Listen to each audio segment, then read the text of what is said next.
Hello and welcome to the Movie Thoughts Podcast. I am your host, Dominick Tartamella, and as you can hear in the background, if you don't hear the whip, whoopsh, I hate snakes. This is an Indiana Jones-centric episode, and because Dial of Destiny, Indiana Jones and the Dial of Destiny is coming out next week, and what better time to revisit the classic Indiana Jones films, the 4 Indiana Jones films. Now, some people like to pretend there's just 3 Indiana Jones films. There's 4 Indiana Jones films. Love them or hate them, whichever ones you don't like.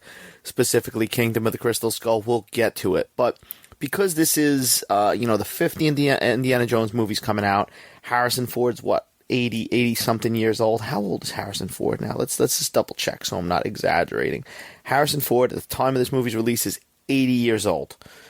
Okay? Dial of Destiny, as I said, coming out next week. I'm a big Indiana Jones fan, as you could tell. I'm wearing my fedora cap right now, and I'm fully dressed in the Indiana Jones getup.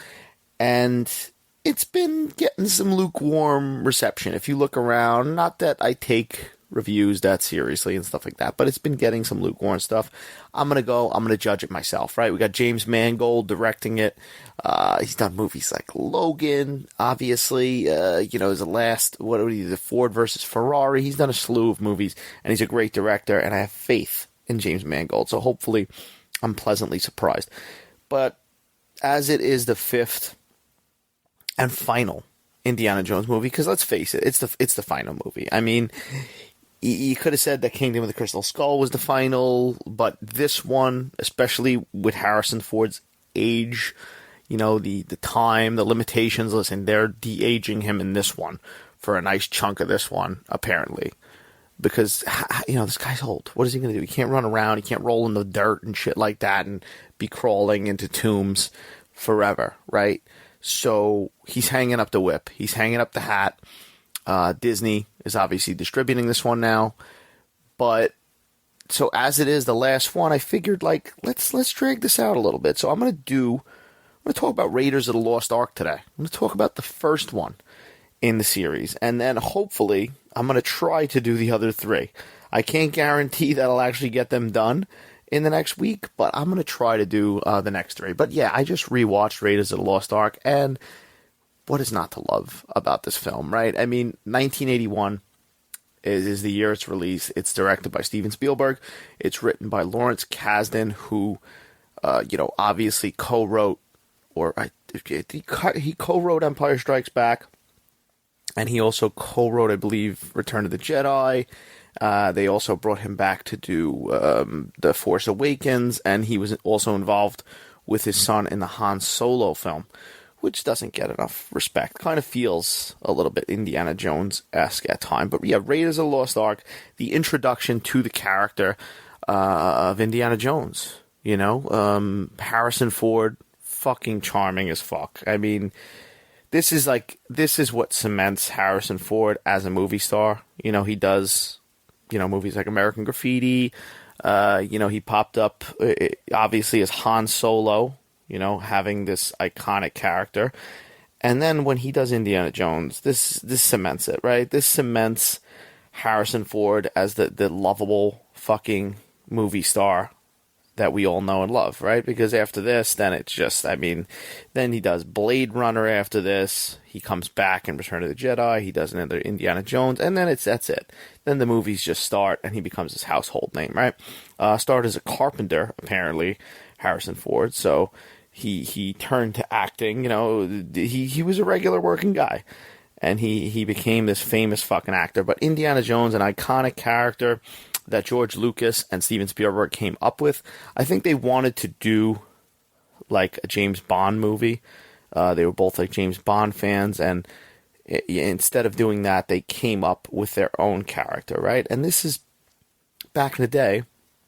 This movie was just called Raiders of the Lost Ark. Nowadays, actually, they've gotten a little better in recent years. They started just calling it Raiders of the Lost Ark, but I remember when it came out on DVD in the early 2000s, like the box sets and stuff, they retitled the first one Indiana Jones and the Raiders of the Lost Ark. Like, that was on a lot of the covers, which I don't like it. I want it to be... I think I even have an older Blu-ray that says Indiana Jones. I got to double check that, but I'm looking at them from a distance right now. That says Indiana Jones and the Raiders of the Lost Ark. But it's not. It's Raiders of the Lost Ark, because at this point, Indiana Jones wasn't the household name, that he would become. And in later sequels, he would have the title, right? Indiana Jones and the Temple of Doom, Indiana Jones and the Last Crusade, and of course, Indiana Jones and the Kingdom of the Crystal Skull. But this movie is just so much fun. So much fun as far as just like action, non-stop action, a nice amount of humor, some scary stuff in there. I mean, this was 81, as I said, and they could get away with a lot of shit, right? For this movie was originally rated PG. There's definitely some, action, some violence here. There's some scary stuff that happens at the end. We know what it is.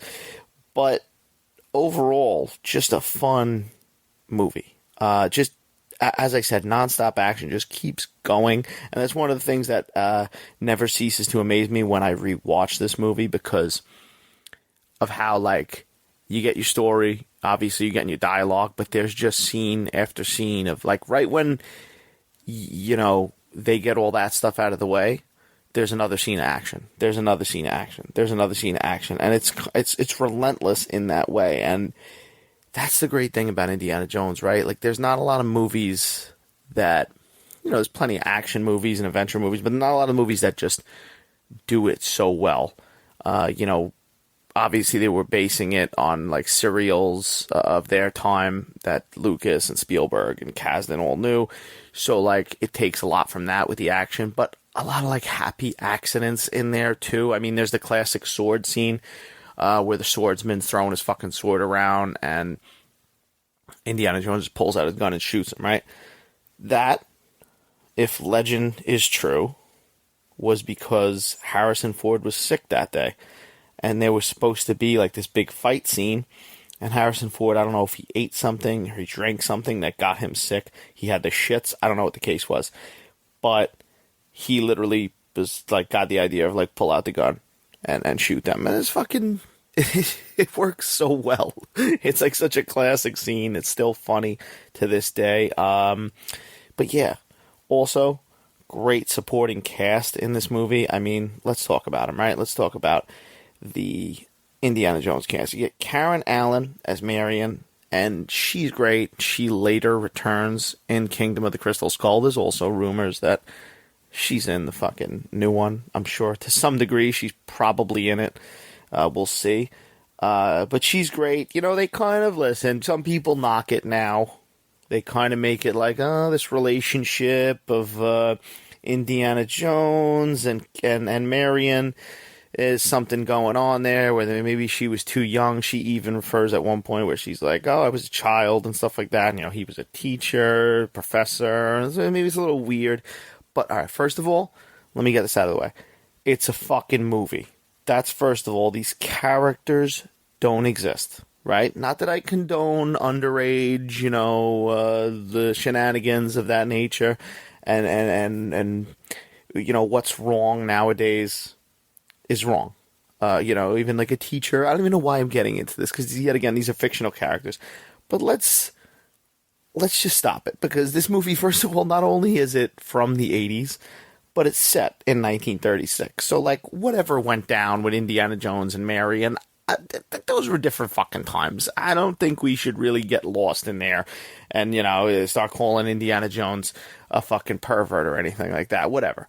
But that's neither here nor there. I don't know why I had to go on that tangent. Then you get Paul Freeman as Belloc, who's just a fucking... You want to punch him in the fucking head, right? Great villain. Gets his just desserts later on. But he plays a good role. There's also the scene of him swallowing the fly halfway through. But towards the end of the movie, I don't know. He's... When Indiana Jones has the bazooka or the grenade launcher, whatever you want to call it, pulled on them when he's going to blow up the Ark. And you see a fly go into his mouth, and I don't know, is it editing? Did he really swallow that fly? Then you get fucking John Rhys Davies as Sala, who's fucking great. I mean, you gotta love Sala. Such a great character, and this actor's so great. Obviously, he's been in the Lord of the Rings movies too. He returned in the Last Crusade, and he's popping up again in this newest one. So I'm excited for that because he was not in Kingdom of the Crystal Skull, so you had that lacking, Sala. But then you get Ronald Lacey as Tot, and he's just a fucking Nazi guy, and he burns his hand, and all this classic imagery. And yeah, this is an all-star cast, man. This is a fun movie right from the beginning. Obviously, it's become so, the imagery of this movie, even if you haven't seen Indiana Jones, which I don't know what the fuck you're doing if you haven't seen any of the Indiana Joneses, but like, you know these images, right? You know him running away from the big boulder in the beginning of the movie. If you've been to the fucking Disney stunt show of Indiana Jones, it's been going, I think it's still going on. The last time I was there, I think it was still going on. But I love that fucking thing. They have the boulder rolling and stuff like that. It's just fun. Just fun. I wish I could get a job in the Indiana Jones stunt show and be a chubby Italian Indiana Jones. I would definitely get crushed by the ball more than once. But then you get, listen, if you watch this movie closely in the very beginning, you get an appearance by Alfred Molina. Fucking Doc Ock himself in one of his first roles. He gets covered in spiders at one point. I think I watched an interview with him talking about that. Those are real spiders. And that's the thing with this movie. Practical fucking effects. They're beautiful. Just listen, I get it nowadays, especially with a lot of this stuff. They film it, on a green screen. Or now this new thing, what is it called? I'm forgetting what it's called.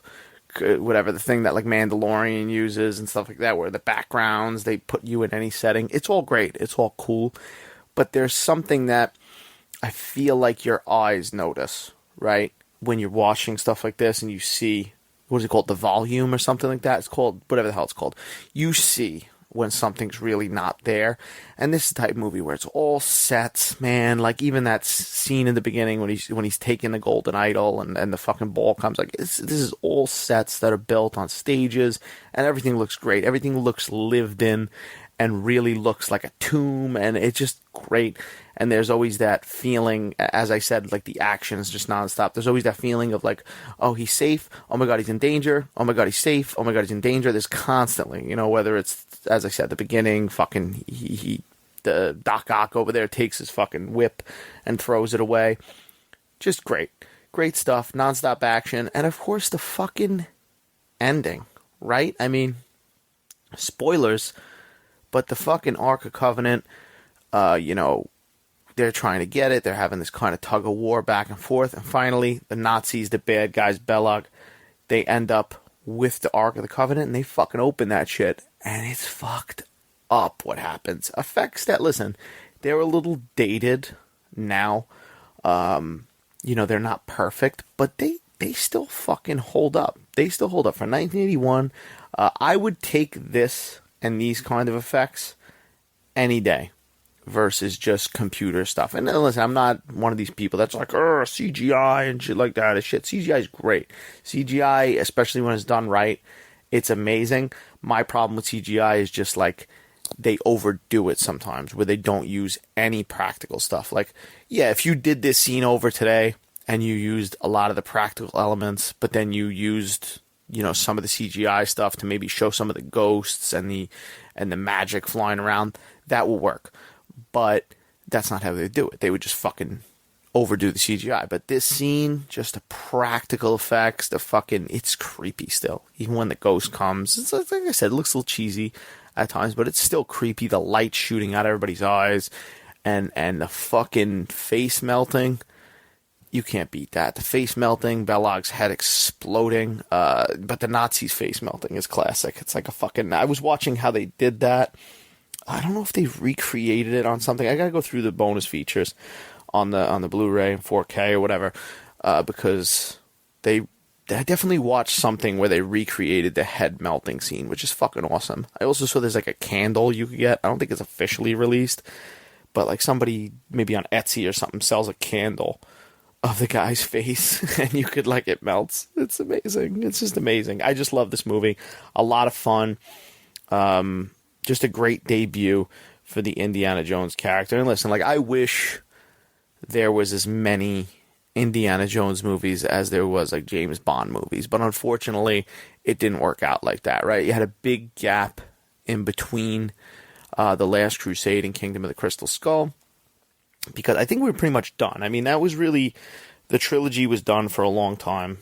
When was Last Crusade? Last Crusade was in 89. And then Kingdom of the Crystal Skull was in, like, if I had to guess off the top of my head, let me just check it because I got it all pulled up, 2008. So you had a big fucking gap, where you didn't get Indiana Jones. Obviously, you had the young Indiana Jones stuff, which I'm not really going to get into. I mean, some of it's good, some of it's better than others. There's an episode where Harrison Ford actually pops up as Indiana Jones. It's pretty cool. If I'll ever talk about any of that show, I'll probably talk about that episode. But yeah, Raiders of the Lost Ark, man. Fucking classic. Just relentless. The helicopter scene with when he's fighting the big guy, it just goes on. It just builds suspense. Like perfect. Like if every action adventure movie could be like this. It's what every action movie tries to be. Just with a great pace. What is it like? I think it's like just under 2 hours. Raiders of the Lost Ark, and it's a lot of fun. There's also a lot of Indiana Jones toys coming out now, which I may or may not have purchased most of them. Yeah, they're in my apartment. Yeah, I'm looking at some of them right now. They're great. It's Harrison Ford. Who doesn't want fucking Harrison Ford in an action figure, in multiple kinds of action figures? Han Solo, maybe Deckard from Blade Runner, and now Indiana Jones. It's just great. Complete the circle, right? A bunch of stuff. But yeah, Steven Spielberg, really, this is when Steven Spielberg too, like you could go and say Steven Spielberg's like overrated or whatever, but this guy, as a fucking director, is so versatile. I mean, like, and he branched out obviously over the years, and he ended up doing like Schindler's List because he didn't want to like be known as just like this popcorn kind of movie maker, so he did his series. But he could do anything, Steven Spielberg. I mean, from Indiana Jones, Jaws, E.T., just a slew of his newer movies, even he just does a great fucking job. I mean, anything he does. He could do comedy, he could do more serious things. He's just such a great filmmaker. His newest film, The Fabelmans, which was, based on his life, is good as well. He could do something like that, a little more sentimental. Gotta love him. Gotta love Steven Spielberg. Gotta love Indiana Jones. But yeah, I'm fucking sad that, Harrison Ford, this will probably be his last. As far as Dial of Destiny goes, I'm going to be seeing it next week, so I'm definitely going to do more of these episodes. As I said, I'm going to try to get through all 4.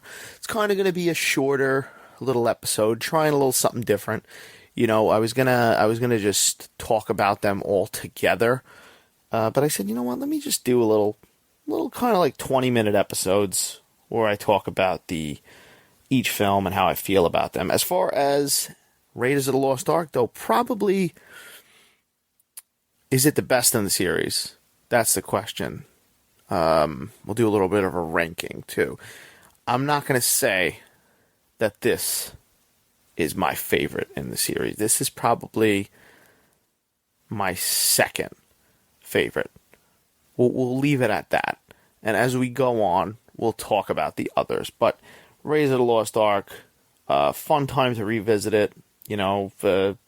Just great. This is, all 4 that we're going to talk about, obviously directed by Steven Spielberg. So now the odd man out is now this newest one, which James Mangold's directing. So it's a little bit different. It's a little bit different. We didn't get Spielberg. I'm surprised Spielberg didn't do this, especially how like this is going to be the final one. But I guess, he probably looks at it like, listen, I got a lot of fucking backlash for Kingdom of the Crystal Skull. He's probably like, fuck you all.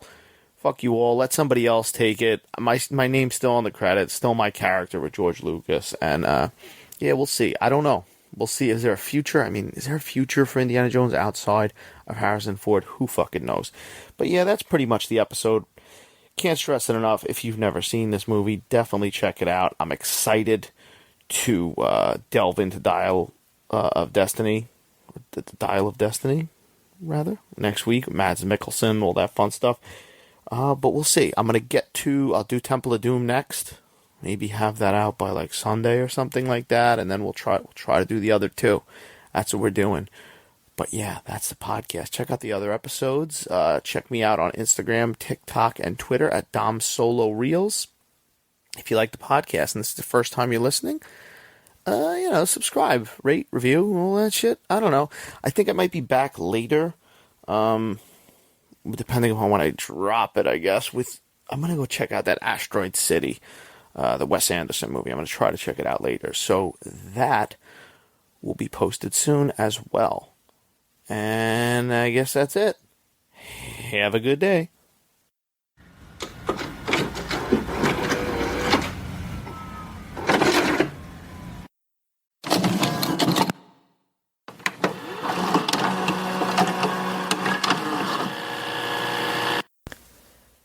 Hello and welcome to another episode of Movie Thoughts. I'm your host, Dominick Tartamella, and we are in the full swing of Indiana Jones anticipation, right? Because the fifth and final Indiana Jones film opens up next week, The Dial of Destiny. This is it. This is it, folks. Harrison Ford's 80 years old.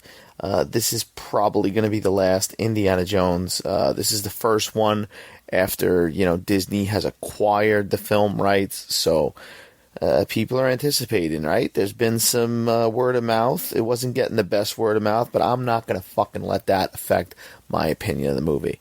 I'm going to go see this fucking thing, and hopefully I enjoy it. But in honor of the Indiana Jones movies, in honor of this being the final one coming out, I figured let's get into the Indiana Jones franchise. So a couple episodes ago, I talked a little bit about Raiders of the Lost Ark, the original, the one that started it all for Indiana Jones, Steven Spielberg, George Lucas, Harrison Ford, and all that fun stuff. And now we're talking about the follow-up. We're talking about Temple of Doom, Indiana Jones and the Temple of Doom, a film that it's got a lot going on in it, to say the least, right?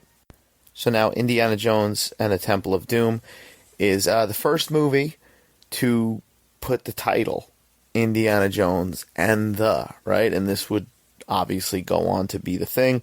I talked about in the last episode, in future DVD releases, they started calling Raiders of the Lost Ark Indiana Jones and the Raiders of the Lost Ark, which isn't really accurate. I'm glad they're kind of going back to the original. Now when you pick up the movie, a lot of time it does say Raiders of the Lost Ark above all else. I mean, they never altered the title or anything in the actual movie, but just box art and shit like that. But yeah, Temple of fucking Doom. Now the interesting thing about this film is that it is a prequel. This is something that slips under the radar if you're not somebody who pays attention to the years and stuff, because they don't outright announce that it's a prequel.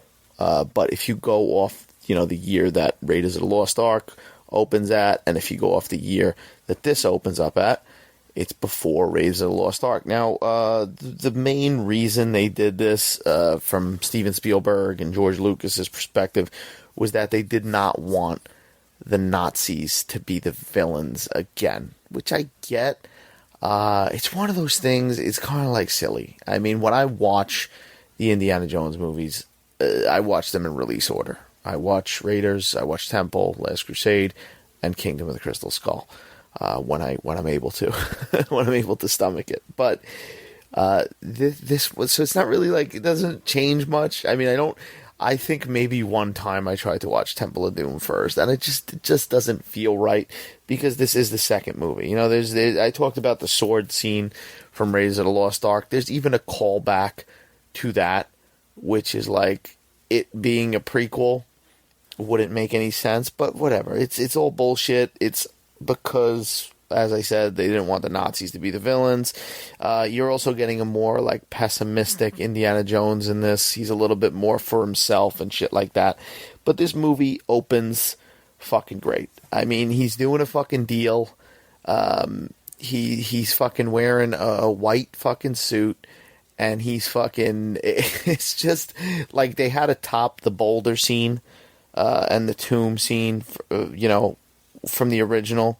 So they have this, right? It opens up with a musical number, anything goes, all that shit.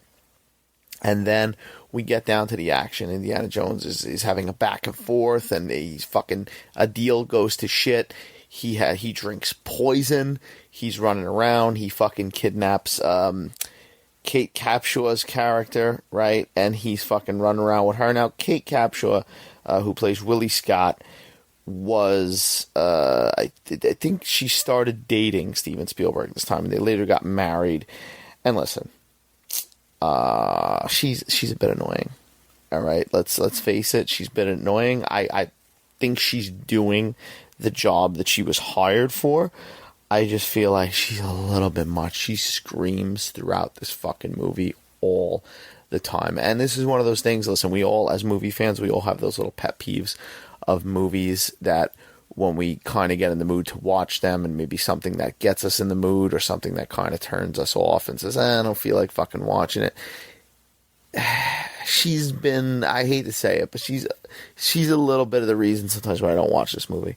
I mean, because just the screaming and the fucking the food scene that comes later, which we'll get to. But you know, she's, like I said, she's not the worst. She's not like she's a bad actress.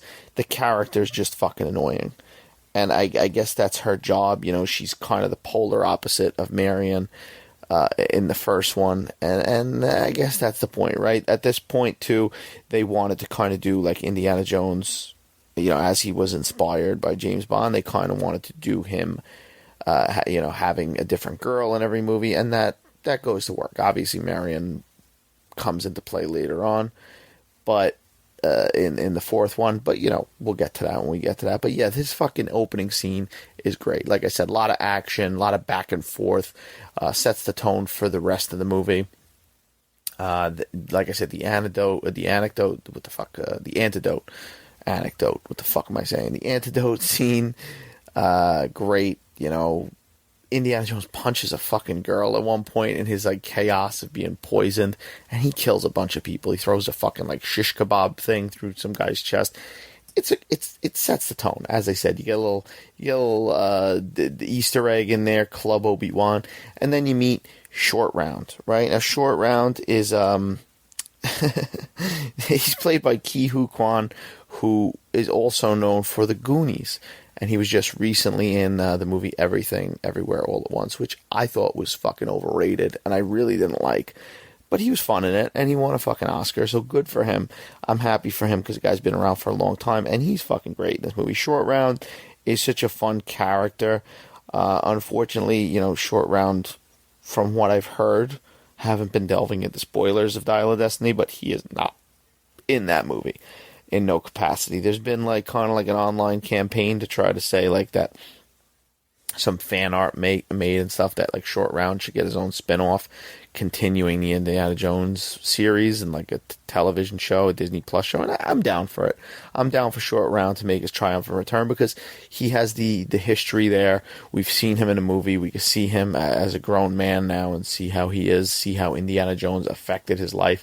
You could add some stuff to the mythology, but I'm down if they do it. I don't know if they're going to do it. But yeah, couple things. As I said, he's good. He works. His humor works. You know, no time for love, Dr. Jones. I'm not going to do the accent because maybe some people will be offended if I do the accent. I don't really give a shit if you're offended. But just a fun side character. Probably, you know, this is the thing. I don't want to get into Kingdom with Crystal Skull, but like this character just works so much better than, let's say, Mutt Williams, right? Shia LaBeouf. And I didn't hate Shia LaBeouf in that movie, but as I said, we'll try. Let me stick to this one. Now, the food fucking scene. The scene when they're eating the fucking the snake inside snakes and fucking monkey brains. Yet again, another reason why I don't watch this movie all the time is just thinking about that scene. It's fucking gross. The gross imagery. It's funny, but it's disgusting. This is one of those notorious scenes that just lives in your brain. And as I said, doesn't exactly get you in the mood to watch this movie when you think about that scene.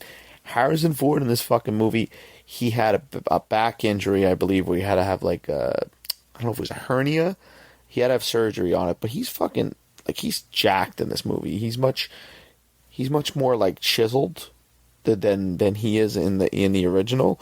You know, he had his shirt off and stuff like that. His shirt's all ripped. But this fucking movie goes to some dark places, right? I mean, the ripping out of the hearts, the going into the pits of hell and burning, and there's a lot of fucking shit going on in this movie that's dark. It's funny because apparently, like, George Lucas had just gone through a divorce with his wife, and then Steven Spielberg had just had, like, a bad breakup too, and, like, they put a lot of that anger and angst and whatever the fuck into this movie. It's a darker movie. I think that George Lucas also said, like, he wanted to try to make it darker, kind of like Empire Strikes Back was darker compared to Star Wars, the original Star Wars. And, some things work, some things don't. I mean, this is probably, and I'm getting into the rankings as I do these. I said that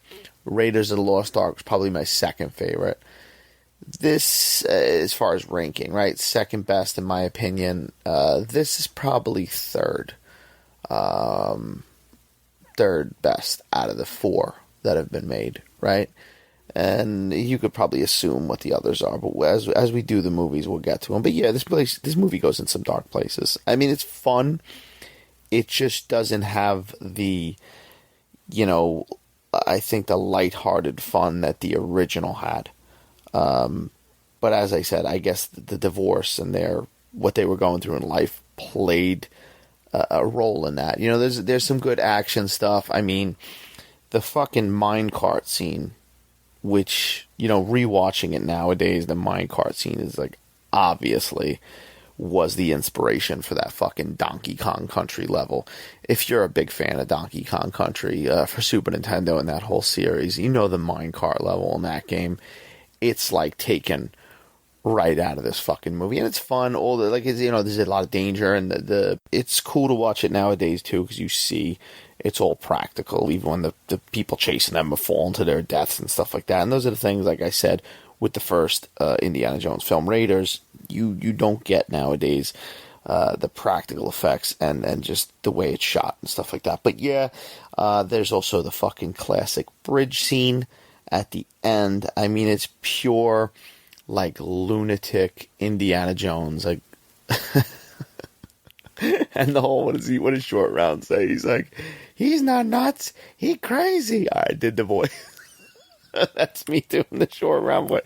I couldn't, it's just that you can't not do it. You can't fucking not do it. But it's such a fun character in this one too. Like, especially because Indiana Jones is like a psychopath in this movie. And you really, he's crazy, obviously. He's fucking swinging around, going for searching for artifacts and tunes. But in this one, he's like fucking extra crazy. Just the shit he does. He kills a lot of people. That bridge scene, as I said, like him hitting the fucking bridge, whatever the hell he says, time to meet your maker, time to meet whatever the fuck the god's name is, and the terror in everybody's eyes the bad guy's eyes when they realize what he's doing, it's great. These fucking people are feeding, people are getting fed to fucking crocodiles and shit like that. This fucking movie gets dark. So dark that Temple of Doom was one of the pushing factors, the invention of PG-13 and later G rating when that came into play, but specifically PG-13. Like, it was this movie and it was Gremlins, the original Gremlins. They were a big contributing factor to another rating. I know Steven Spielberg, I think he reached out to the Motion Picture Association of America, whatever the fuck it is. That's a shady thing, as it is just in general. But he reached out to them because, there was kind of like a little bit of a backlash after this movie because it was rated PG. And, they basically trusted Steven Spielberg with this material and all that. And you watch the fucking movie, and it is dark. So this is one of those films that later on, I think Last Crusade, rather, was PG-13 after this, and just to have that, I mean, it's smart. I mean, because really before then it was just either PG or R. As I said, they introduced PG-13. That helps with a lot of movies later on, and then I think somewhere between two they start doing G-rated movies, which Disney movies would get. I mean, it's an interesting time when you go back and you watch movies from the past. I mean, I talk about Beetlejuice in this movie on this podcast all the time, but like Beetlejuice is rated PG. Now that's fine. There's a lot of death and stuff like that. It's about fucking ghosts, but like he drops the F-bomb in that movie. Michael Keaton says nice fucking model, and the movie's rated PG. I don't know how that didn't get PG-13. But it got PG. Whatever. It was a weird time for rating movies. But yeah, this is one of those movies that sets the tone, along with Gremlins, as I said, that changes things, and they had to do what they had to do, which for good reason. But yeah, this is third favorite Indiana Jones. It's not. Listen, it's got a lot of stuff that's but it's also got a lot of good stuff in it. It's got fucking Harrison Ford in its prime. Fucking Dan Aykroyd is in a quick cameo. There's a lot of good humor in it. It's just like, there's a lot of fun adventure. It doesn't have the same amount, I think, as Raiders of the Lost Ark, or it doesn't have it pound for pound. Every second you feel like you're getting something new, but it does a good job. There's enough action. There's ridiculous stuff.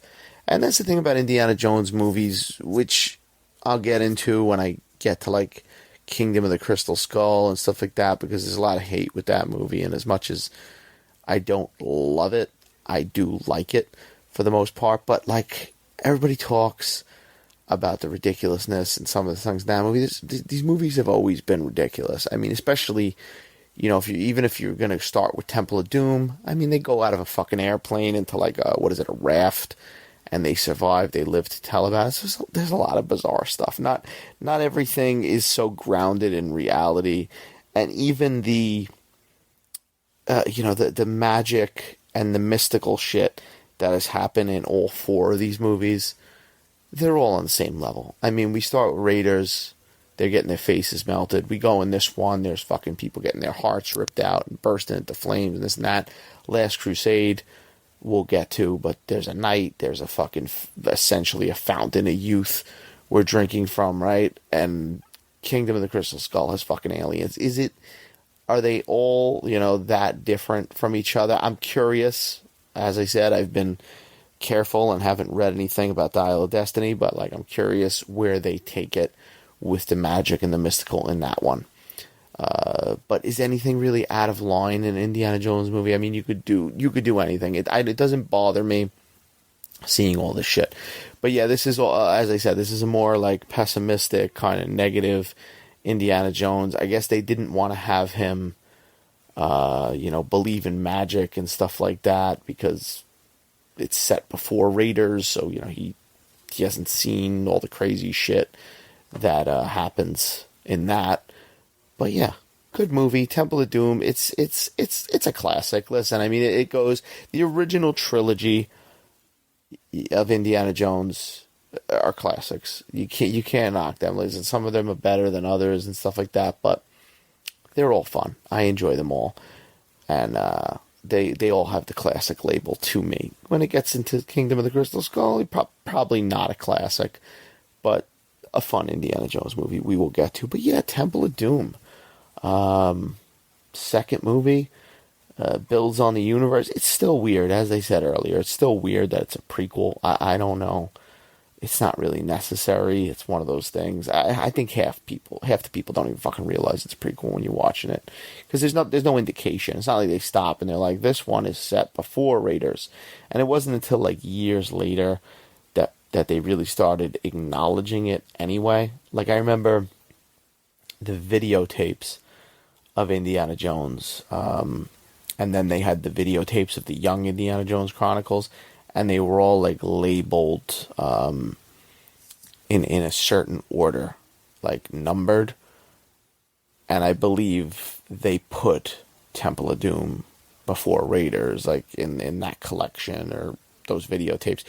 They do shit like that. It's one of those things. It's kind of pointless. I'll always watch Raiders first and follow it up with Temple of Doom and close it out with the other two. So it is what it is. But yeah, Indiana Jones, I'm fucking excited.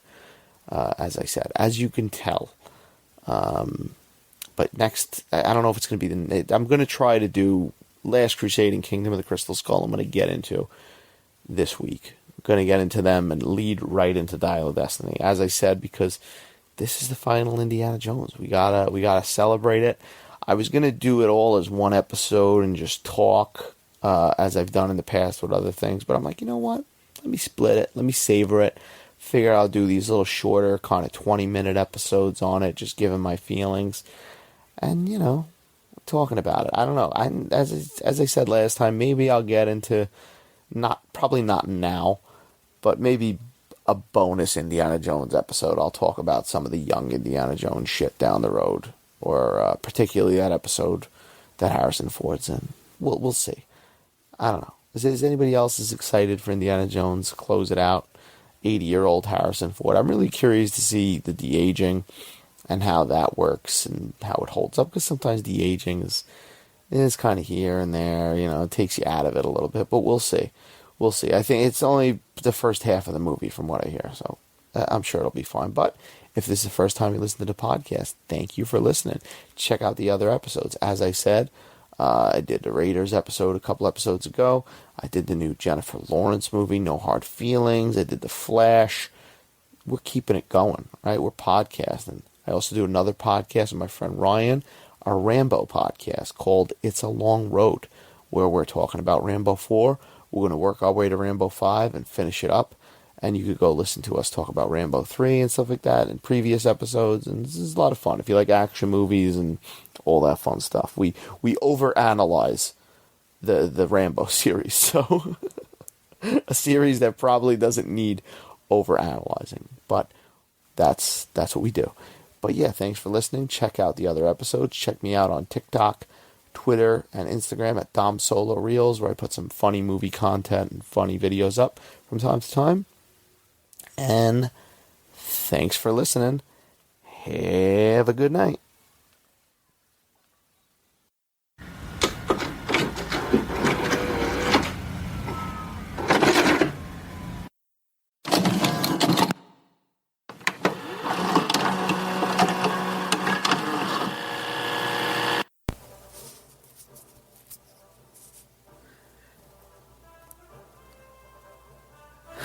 Hello and welcome to the Movie Thoughts Podcast. I'm your host, Dominick Tartamella, and yes, it's fucking almost time. We're doing it. We're doing it like this. We're playing the fucking Indiana Jones theme song. We're going nuts, okay? Because Indiana Jones and the Dial of Destiny is hitting theaters this week. Counting. I'm gonna wear my fedora cap. I'm gonna wear my fucking Indiana Jones shirt.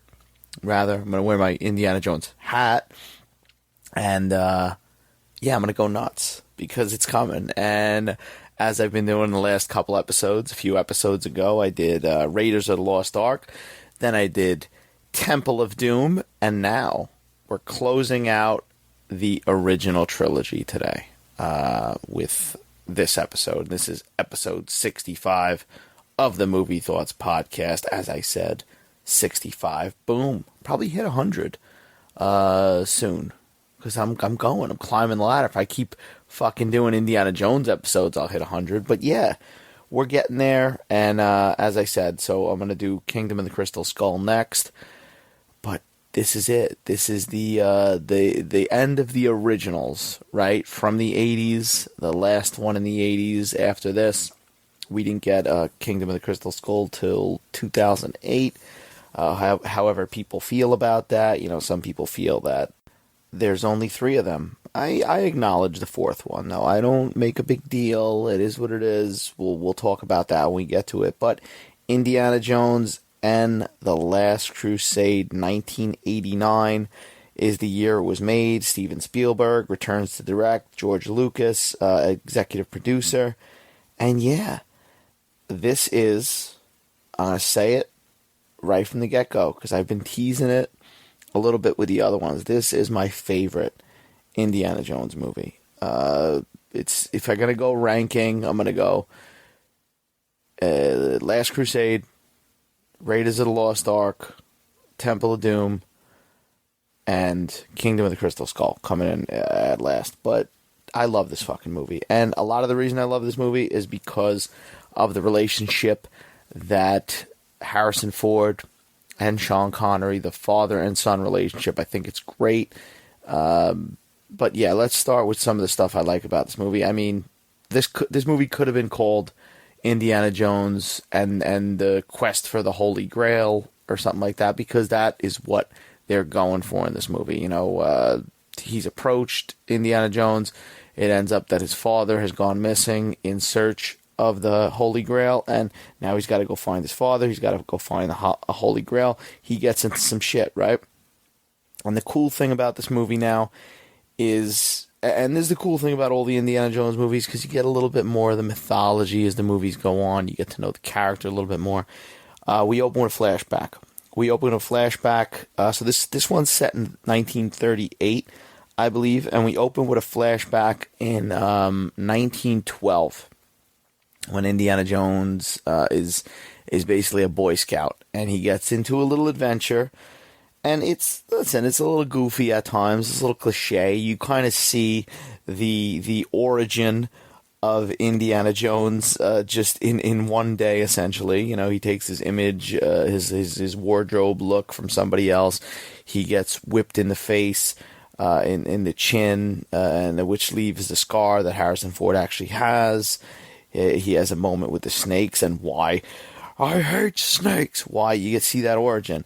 And the best part about this little prequel that you get in this moment is that fucking Indiana Jones, young Indiana Jones, is played by the late fucking great River Phoenix. Obviously, most well known for Stand By Me. Nowadays, everybody knows his brother Joaquin Phoenix.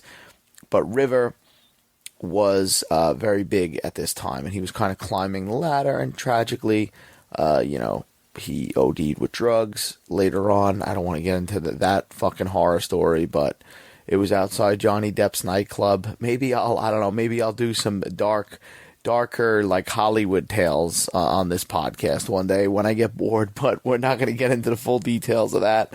I don't know why I'm laughing, because it's not funny, but he was a great actor, and unfortunately passed away too early. You know, if you look into his just career, he probably would have been like a DiCaprio nowadays, because a lot of those roles that went to people like DiCaprio and stuff, they were looking at River Phoenix, from what I hear. I think James Cameron was, eyeing River Phoenix for Titanic and stuff like that, and because he was writing that for 100 years before the fucking movie actually came out. But let's not get lost in the River Phoenix vortex.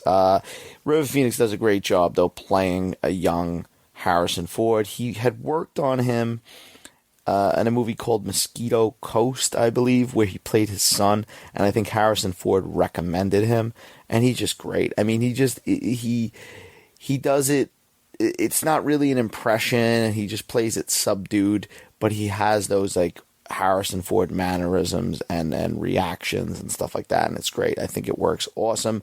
As I said, it kind of shows Indiana Jones essentially forming his identity in one day, and it's done in a goofy way, but it works, I think, because it's done in a goofy way, and because you have somebody who's playing him so well. And you see all that stuff, as I said, with Snake, with the whip, and getting the hat and stuff like that. And then we cut to Indiana Jones in modern times, going after the same artifact that he was going after in the beginning of that movie. And it's funny because this is the first film that opens up with a flashback. Kingdom of the Crystal Skull does not open up with a flashback, but now with Dial of Destiny, as everybody knows, not really a spoiler, the movie's going to open with a flashback. We're going to see a younger Indiana Jones played by a de-aged Harrison Ford. So it's kind of cool. It's very similar to the last Crusade thing. So we'll see how that works. But yeah, as I said, to me, this is my favorite Indiana Jones. I think this honestly is the best Indiana Jones, because it's just got such a good blend of the action, and it is one of it's the funniest movie in the series. Raiders of the Lost Ark, obviously has some humor here and there sprinkled throughout, as well as Temple of Doom. But this movie's really funny. You laugh a lot. A lot of it is because of the relationship between Sean Connery and Harrison Ford, who aren't even in real life that far apart. I think they were like 10 years or 12 years or something, maybe 15. It wasn't much. It wasn't like a father-son age difference, but they make it work. Fucking Sean Connery, obviously James Bond himself, cool. He plays a little bit of a different role because he's kind of like, he's not as skilled in the, action and fucking running around as his son, right? So like he kind of looks at his son a lot and he's judging him, and it's kind of like a little Easter egg too, because as I think I said in the Raiders episode, George Lucas came up with Indiana Jones kind of as his own version of Bond, and Steven Spielberg wanted to do a Bond movie, and they ended up doing this, so it's kind of like they got fucking Bond to play their Bond's father, which is a little cute little connection. Now, as far as returning characters from the series, you do get Marcus Brody, played by Denholm Elliott, who, he popped up in Raiders of the Lost Ark. He was a little bit, just kind of side character, but he gets to shine a little bit more. They give him a little bit more humor. Sala also returns, which Sala is going to be in Dial of Destiny. So Sala, I believe, next to Indiana Jones, has been in the most, or, he's probably tied with Marion, because she, I believe, is in this newest one, even though they're trying to kind of hide it. Spoiler alert. But, yeah, you got a good villain in this movie, too. You got a couple of good villains sprinkled out, actually. Julian Glover plays Donovan, and he's the one who, gets Indy involved. You know him from, like, Empire Strikes Back. He was also in Game of Thrones. And you also get Dr. Snyder, who is a good, listen, it's another Alison Doody. I believe that's how her name is pronounced. But yeah, it's another, female role, and they put a little spin on it because, listen, she fucking turns on Harrison Ford at some point, and then it's funny because she kind of had a thing with Sean Connery as well, so they go back and forth with that joke and the father and son shit. There's a lot of good sequences in here, going underground. There's a scene where all the fucking rats. There's a good boat chase in here. There's a ridiculous thing where Indy, like, pretends to be a Scottish guy, and doesn't do it good, but like he's pretending to be a Scottish guy and he's wearing the girl's hat and stuff like that. It's silly, but you don't really get to see Indiana Jones like do stuff like that. So this is the first time you really see it. The guy obviously knows he's not Scottish, and he tells him something like, "If you're Scottish, I'm Mickey Mouse," and then he just punches him in the face. You get the return of the Nazis. I had said with Temple of Doom they were trying to avoid the Nazis again, so they set it as a prequel. But the Nazis are in here, and they work. They listen, Indiana Jones, Nazis, they're fucking good villains. In the newest one, right, there's going to be a former Nazi, so we'll see how that works with Mads Mikkelsen. And I just like when, as I said, the relationship with Indy and his father, because Indy is, the first half of the movie, in the beginning, before Sean Connery comes in, he's Indy, and he's doing his thing, and he's confident. And then, like, the second his father comes into the picture, he kind of like regresses back to a child, and he's saying, "Yes, sir," and he's like, he's very proper, and obviously you get Sean Connery, Junior, and it's the funny dynamic. He refuses to call him Indiana. I also like the whole like confusion between the two when people are calling them Dr. Jones. At one point, Indy's wearing a fucking tie in this movie with like the leather jacket, and I don't know if that was part of that kind of regression too, like he's dressed a little bit more proper for his father. I don't know if that was on purpose, but there's a lot of funny jokes. One that comes to mind is when Indiana Jones is kind of building up Marcus Brody, because he's got whatever he's got, and he's trying to say, oh, he could blend in, and then they cut to Marcus Brody lost and like in the middle of a crowd of people, and him and Sala have a funny scene together when they basically have to get away from the bad guys. A lot of good stuff in here. The fucking sliding, the little secret door with the Nazis. Weird scene with Hitler cameo in this movie. there's definitely a Hitler cameo in this film, and he comes and he signs Indiana Jones's book. There's, of course, the fucking classic blimp scene where Indy throws the Nazi out the window, and then the whole no ticket joke, and everybody starts going through their fucking bags. It's a great movie. It's a great Indiana Jones movie. I think even, like, I feel like even more so, if it makes any sense, more like some people will probably think it's blasphemous. I mean, Raiders of the Lost Ark is the original, but like, I think even more so than the original, people could enjoy this movie as like a standalone thing. You know, if somebody's never seen Indiana Jones and you pop this bad boy on, like, you're not missing a beat. Especially that you got that little origin in the beginning. It kind of fills in the gaps if you don't know who Indiana Jones is. And in a lot of ways, it's like the perfect fucking Father's Day gift. Next fucking Father's Day movie, rather. I mean, you get the gift and get the Blu-ray, but it is like the perfect Father's Day movie. This is a movie that you sit down with your dad, you have a few laughs, you bond a little bit. And it's just enjoyable.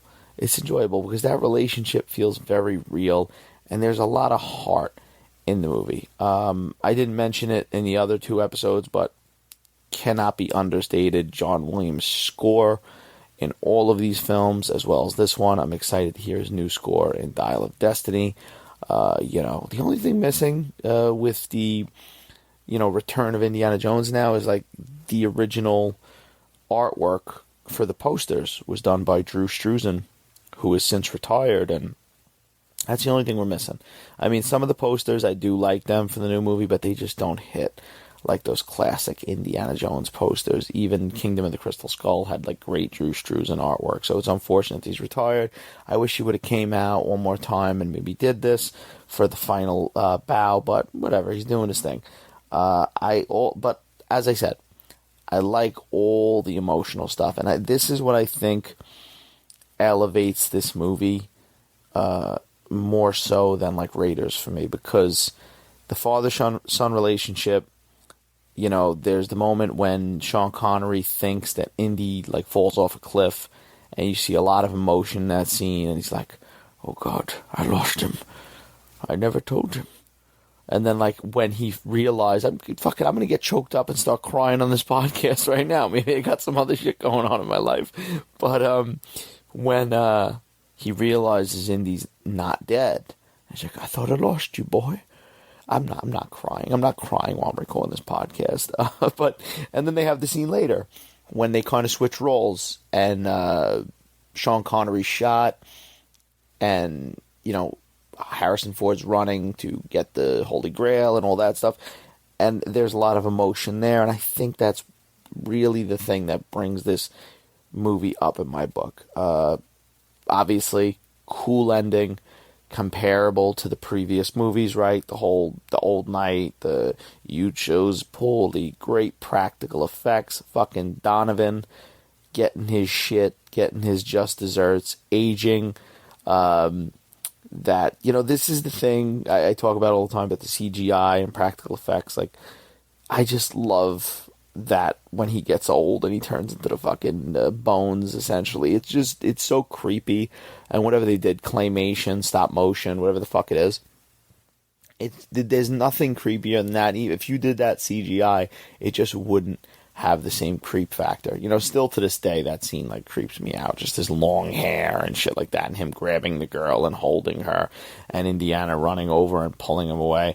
And even like simple things like when Indiana pours the Grail water on Sean Connery's wound, and it kind of like fizzles out. It's all done. You could tell they did it. Whatever the fuck, they put something that fizzed, and then they just washed the fake blood away. But it works.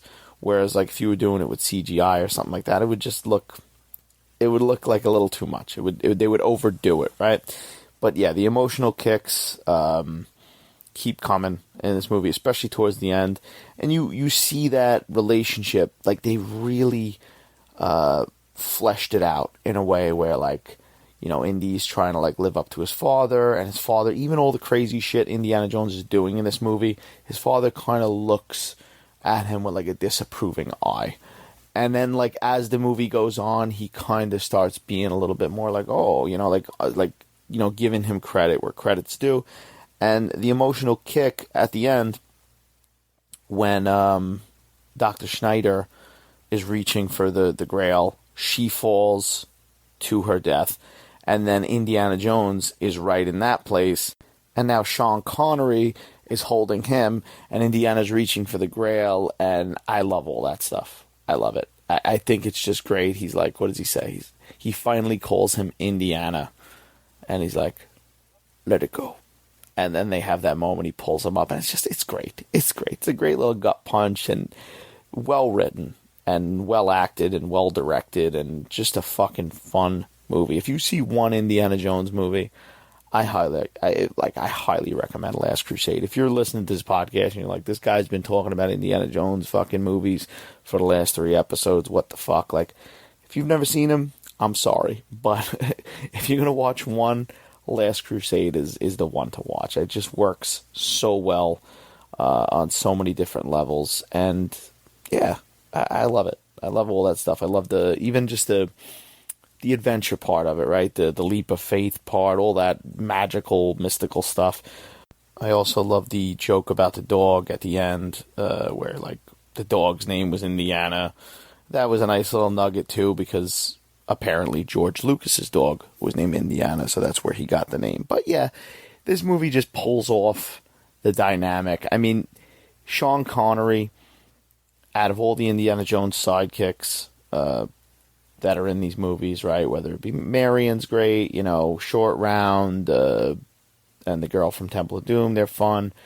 Shia LaBeouf, we'll get into when we get into, but like Sean Connery is probably the best. He works the best. Their dynamic works so well, and they try to. That's the thing about Kingdom of the Crystal Skull, and I'm going to rewatch it soon and then do the episode, but they do try to replicate that a little bit in a different way, and I did appreciate that, because you don't find out till later, but it is Indiana Jones' son, and they kind of try to replicate that and have them have that dynamic. It doesn't quite land the way it does in Last Crusade, but I appreciated that they went for that. But yeah, Last fucking Crusade, love it. It's a classic, and it still holds up, and the effects still hold up. It's just a great movie. Practical effects, stunt work, everything. Beautiful. Love it. And this could have been the end of the Indiana Jones franchise. And for some people, it is the end of the Indiana Jones franchise. They just pretend that the fourth one doesn't exist. But as I said, we're not going to pretend the fourth one doesn't exist. We're going to watch the fourth one again for I don't know how many times I've seen it. And then I'm going to give you my thoughts on that one in the next episode. And it's leading up to Dial of Destiny, which I'm probably going to see Thursday. So I'll probably put the Kingdom of the Crystal Skull episode out tomorrow, and then Thursday I'll see Dial of Destiny. I'll give my thoughts on that. But yeah, you can't top the classic 3, right? I mean, especially as I said, Raiders and The Last Crusade, you really can't top those. Temple of Doom even comes close but falls short. It still is, and I still love elements of Temple of Doom, but I just think Raiders and Last Crusade are on another level. But that's all the Indiana Jones talk I'm doing for today. If this is the first time you're listening to the podcast, welcome. This is what I do. It's not always about Indiana Jones. This week it is, but I do other movies, right? I did No Hard Feelings, the new Jennifer Lawrence comedy, The Flash recently. I do some older movies. Get into it on this podcast, right? We talk, give my thoughts, and all that shit. Get a little goofy sometimes. I do impressions. You hear it. It's funny. It's not. Whatever. If you like what you hear, subscribe. Check out the other podcast. Rate, review, all that shit. iTunes, Spotify. I don't know how it works. Check me out on TikTok, Twitter, and Instagram at DomSoloReels, where sometimes I post funny videos. Also, me and my friend Ryan do a Rambo podcast called It's a Long Road, where we talk about Rambo, the Sylvester Stallone franchise consisting of 5 movies. So check that out if you want some laughs on that. And thanks for listening. Have a good one.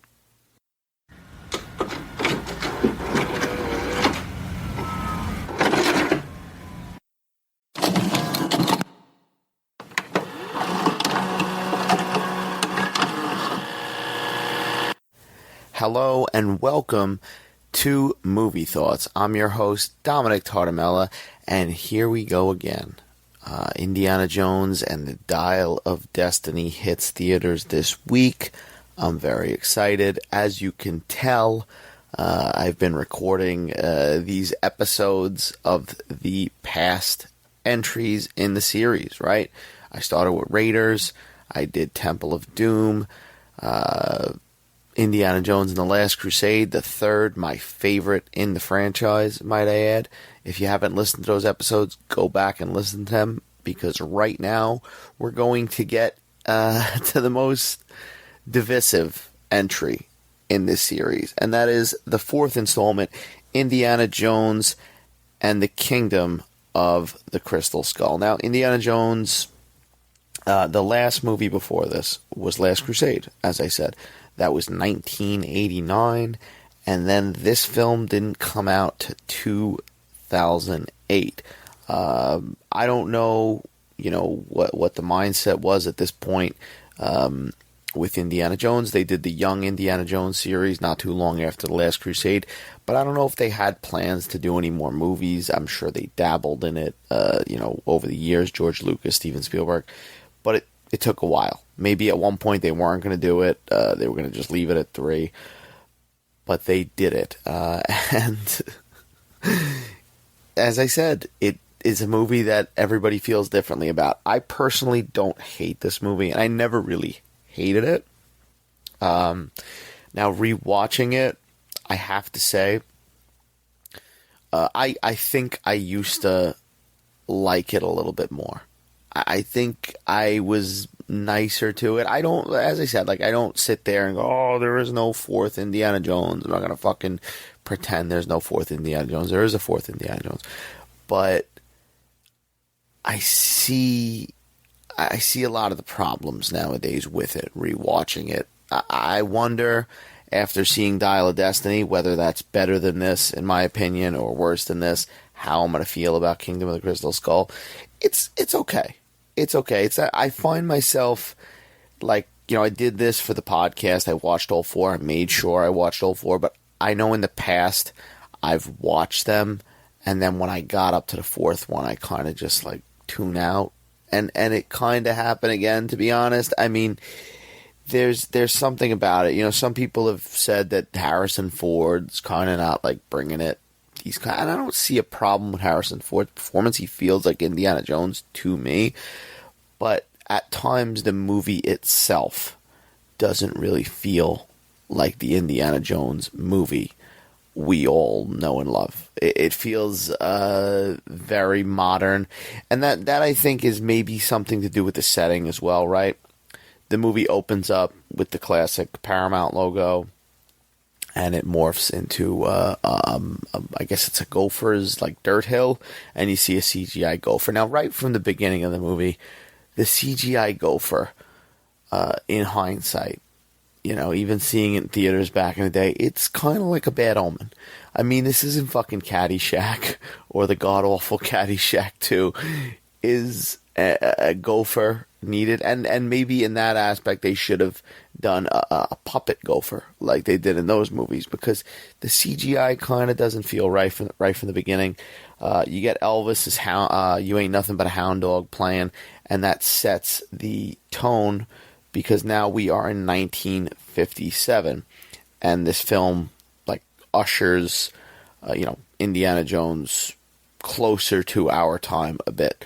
At this time, as I said, it's 2008. They're still way off, but 1957 feels more recent than, let's say, 1938, where, the previous film took place. So it starts to feel a little bit more modern, and I'm curious to see, with Dial of Destiny, because now that one is set in the 60s, I think 69, so, 11 years after this.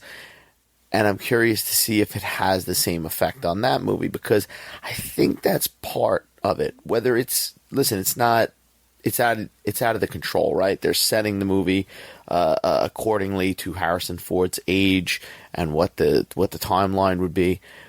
But I think that's part of what gets a little lost when you put Indy in these more modern times. Now, I don't fucking mind. I love Elvis, and I love the song opening the film up. And there's a lot more modern songs, apparently, in this Dial of Destiny film. I mean, in one of the trailers, there's Sympathy for the Devil by the Rolling Stones, to, present that time, have the music. It puts you back into the world. But the previous 3 entries were so long ago, in the 30s, and Indiana Jones feels most at home in that time. And that's just the way it is. I mean, he's an archaeologist. He goes in there. There's not really a lot of technology. There's old cars. There's this. When there's something about it that I think makes it feel a little bit less than an Indiana Jones film. Whether it's, Mutt Williams, which we'll get to him in a minute, but the whole greaser thing. It's odd seeing that stuff because you're not used to seeing that stuff. And even after all these years of, watching this movie, I could notice that may be one of the factors that makes it feel different from the other ones. One of the other things they do in the beginning of this movie, which some people hate, some people don't mind. I'm kind of indifferent about it, but they fucking start in the warehouse where the Ark of Covenant was left at the very end of Raiders of the Lost Ark. And, you start to get hints of it. I remember seeing it and being like, is this the fucking warehouse? You hear, like, the music cues and stuff like this. And they're in there. And it's, Indiana Jones is forced to find another artifact for our villains. And you, at one point, see the broken crate with the Ark of Covenant. It's a very quick scene, little Easter egg. But it does kind of undermine what went on in Raiders of the Lost Ark and that kind of mystery of where that was. That I pictured that warehouse being something that was, never going to have human beings just walking in it. They kind of actually show that it's Area 51 in this. I don't think they did that in Raiders. But it kind of ruins the mystery a little bit when you go back and watch Raiders of the Lost Ark. It doesn't have that. But I don't mind it. I don't mind it so much. I mean, Indy gets a cool intro with his shadow, and they build it up, and he picks up his hat. Now you got Ray Winstone. I think his name is Winstone, and you know him for like movies like The Departed, and he plays one of Indy's friends, right? And this is an established relationship that they have. He plays George and Mac, and they're kind of building it up as almost like a Sala. And you're kind of sitting there scratching your head going like, all right, well, if they're building it up in Sala, why isn't it fucking Sala? Well, that's because Ray Winstone's character double crosses Indy a few dozen times in this film. So I understand why Sala wasn't in this role. I heard that the actor was approached to do a cameo at the end of the wedding, but he felt that it was kind of like pointless or whatever, kind of undermine the character or whatever to have him in such a small capacity with no real reason. But Ray Winston, whatever the fuck his name is, he's fine. I like him. He's doing his thing. As I said, I like him as an actor in general. He's double cross. He's kind of doing the cliche thing of, I'm a double agent and this and that, and it works for the most part. But it also feels a little forced. Their friendship feels a little forced because he is a new character to this franchise. Now, of course, one of the most notorious things about this movie is the nuking of the fridge, okay? The nuking of the fridge, that it's become a term when movies kind of go to the point of no return and they kind of just fucking throw everything away, right? It's back in the TV days, there was they coined the phrase jumping of the shark because there was an episode of Happy Days when Fonzie jumped a shark in like a surfing competition or something, and that was forever known as like when Happy Days took a downfall. So now, after Indiana Jones, there's the whole nuking of the fridge thing, and it's like, all right, he went in the fridge and the fucking atomic. I actually don't mind this sequence.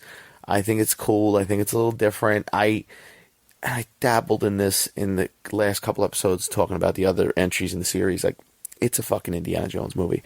There's magic, there's mystical shit, there's unrealistic shit, And the nuking of the fridge never seemed like something to me that was like, all right, it's not that outrageous. I mean, they make it a point that it's an old-fashioned fridge and it's lined with lead and stuff like that. They show it on the screen, whatever. Is it believable? Would you fucking survive a nuclear attack? I don't know.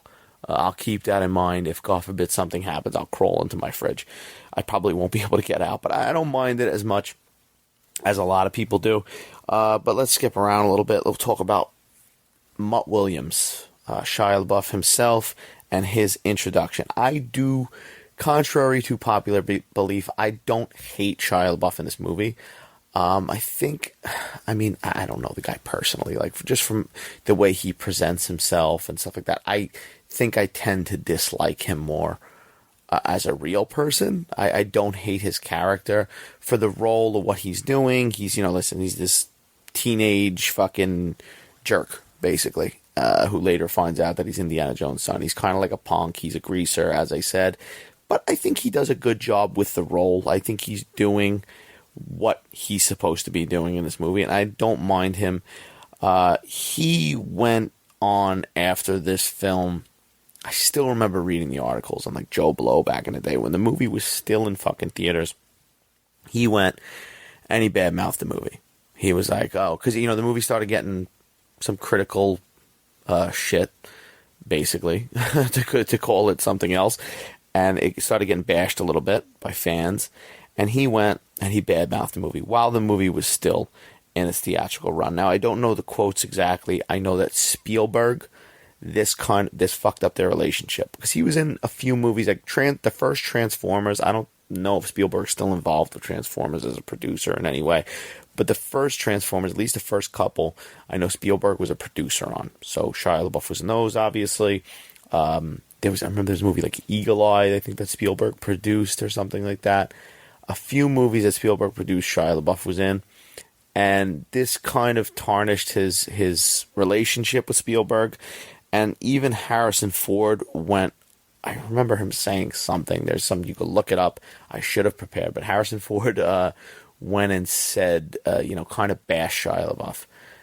And basically said, he called him a name or something and said, like, you stand by the picture. And listen, Harrison Ford's an old school fucking guy. He's been doing this for years. And yeah, you should stand by the product, especially when the movie is in its, infancy and it's in the theaters, and that's when it's making its money, and that's when it's having its initial run. Listen, if it's 30 years later and you're like, I didn't really love that one, or it's 20 years later, even 10 years later or something like that, and you're saying, I didn't really like the way the movie came out, I didn't agree with everything. That's fine. That's your prerogative as an actor and whatever. Maybe you got a paycheck and it didn't really end up being the movie you want. But like, the movie's in fucking theaters, you're bashing it. So then that if the star, and especially Shia LaBeouf at that time, he's a rising star. If you're bashing a movie, it's not going to help it. So I understand the rift that was caused between Spielberg and Harrison Ford speaking up as well, and I kind of agree with them on that. There's a pretty cool motorcycle scene with them too, and they're going in libraries, they're going out of cars. I like that stuff. There's fun stuff in here. This movie's not all bad for people that do hate it. Indiana Jones, telling Mutt to hit somebody and pick a fight, and then the greasers get involved and they take sides. I liked all that stuff. There's funny moments in there. As I said when I talked about Last Crusade, they're kind of trying to do the Sean Connery, Harrison Ford relationship a little bit, especially when you find out that Mutt is actually Henry the third, and that he is his son. They try to recapture that magic a little bit. It doesn't work out as well. I think that Shia LaBeouf and Harrison Ford have good chemistry, but I just don't think the script and their relationship works as well. But yeah, there's good stuff. Listen, there's some funny jokes. There's actually a funny joke that was funny for a couple of reasons. So there's a point when, after that fight, that Mutt is telling Indy that, you fight pretty good for an old man. And there's a pause, and he's like, oh, thanks, And then he says, what are you, 80? And it's a funny moment. Shia delivers the line good, and you actually giggle. But the funnier thing nowadays is, this was 2008, right? Now Harrison Ford is actually 80 years old when Dial of Destiny is coming out. I think actually like in another week or so, I think it's his birthday. I think he's going to be over 80, which is I could be wrong on that, but I thought I heard that somewhere, which is fucking, it's just a funny little joke that has more meaning and has more depth now, because you're seeing this guy do this at 80, and he was making a pun on him being 80. They probably all had a good laugh, because it's like, at this point, Harrison Ford's 20 years younger, whatever he is, saying, all right, I make him say I'm 80, whatever. It's funny. Also, you get Karen Allen returning as Marion, and she's a nice addition. It's nice to have her back. She steps right back into that role. Obviously, she's a little older, just like Harrison Ford. They aged. This is what happens. But she fulfills that role. I like the bantering when they first see each other again, and they kind of go to that place where they're fighting. They have a history they talk about again. It didn't work out, and around this time you find out that Mutt is Indy's son. And I like when he finds out that he's Indy's son, he kind of changes his whole like attitude, because at first he's like, yeah, do what you want, kid, don't let anybody tell you any different. And then he finds out it's his son. He's like, why'd you make him stop going to school? I like all that, because it's very true to the character. Jonathan Hurt is also in this as Ox, and he plays, he's kind of under a fucking spell half the movie. And he does a good job. He's a fun little addition. There are, for this movie, as much as people hate it, there's memorable moments, there's memorable characters. As I said, returning characters. You miss out on some of those, like Sala. Kate Blanchett is Arena. She's the villain, and she's pretty good. She's a bit too cartoonish at times. That's my only real problem with it. She's a bit too cartoonish. She's kind of got mixed motives, but she works for the most part. But like I said, I think the things that take me out of it the most is like the more modern setting. And yet again, I can't blame it, because now the next one's going to be the same thing. It's going to be even more, closer to our time. But the CGI, too, there's a lot of CGI in this movie. And as I said, the gopher in the beginning is kind of like a metaphor for where this film is going to go, and it goes to those places. And that big CGI kind of takes me out of it, John Williams, obviously back again for the fourth time, and does a great score and all that fun stuff. And then, the artifact itself, the crystal skull, is cool. I like the design. I don't mind the whole alien thing. That's another thing. Like, a lot of people are kind of like, oh, the fucking aliens. It's kind of like out there for an Indiana Jones movie. First of all, and I'll stress that I've said this probably on the last episodes, but like, look at all the wild shit that happens in the other three movies. Whether it's the wild, dark shit that goes down in Temple of Doom, the face melting in Raiders, the all the shit with the Holy Grail and healing, and Indiana Jones for 5 minutes is basically an indestructible superhero after drinking that water. And I don't mind the aliens. It's not out of the realm of possibility. They kind of call them intergalactic beings, or whatever the hell they call them. And they look like something out of Spielberg's other movie, Close Encounters. Not so much like E.T. They're more of that gray kind of generic. But I would have appreciated more of a practical effect with them too. If we would have went old school and built it up. I just feel like Indiana Jones, the classic Indiana Jones stuff, is synonymous with those practical effects, and you kind of miss out there. And that's really the main problem, I think, with this movie. The script, maybe it's not as strong as the others, but I think that's what takes a lot of fans out of this movie. And there's the big fucking one. There's the monkey scene. Okay, the monkey swinging scene with Shia LaBeouf, towards the end of the movie is unforgivable. I mean, I can't, in any, capacity, in any universe, I cannot justify this scene existing. I think it's way too cartoonish. It feels like something out of fucking Jumanji. It's stupid. And there's a scene right before it when he's sword fighting on the car with Kate Blanchett. And, like, just by comparison, the monkey stuff, because I don't really like the sword stuff, but, like, the monkey stuff, by comparison, makes that look like gold. That makes that scene like a chef's kiss kind of thing. But the fucking monkeys, I don't know what the fuck they were thinking. And I love Spielberg. I love George Lucas. I grew up with their films like everybody else. But I understand now why they kind of took a back seat with this newest one, because nobody wants to fucking listen to people complain. I'm complaining about the fucking monkey scene still after all these years. And there's fans that are worse than me that are fucking bitching about Kingdom of the Crystal Skull forever. So I understand why he didn't direct this one. He decided to do other things, and they weren't as involved. They passed it on to James Mangold with Dial of Destiny. So we'll see how it ends up. But I completely get it, because after the criticism they got for this, it's probably like, you know what, fuck it. We tried. We didn't do it. Maybe we're out of touch. Maybe somebody new's got to come in. At least if it sucks or if somebody else messes it up, it's not our problems. I did like the whole ant scene. Yet again, it's CGI. Could have maybe done some of it practical. Listen, we're living in a modern age. I understand why they do it fucking CGI. So I'm not going to sit here and be like, I want it to be rubber fucking ants. That scene's pretty good. It kind of has that creepy horror-esque touch that a lot of the Indiana Jones movies do have. There's the funny scene with the 3 waterfalls. It works. Yet again, nothing out of the realm of possibility in an Indiana Jones movie. It all works. And then there's, of course, the ending with the aliens when they're basically giving the information to Kate Blanchett. She wants to know everything. She wants to know everything. She wants to know everything. And her fucking head and eyes shoot out light, and she fucking brain explodes kind of thing. Similar to the brain melting stuff. I can't say it enough. I'm like a broken record. Would have loved if it was a little bit more prosthetic or, those older effects. It's not. It's very CGI.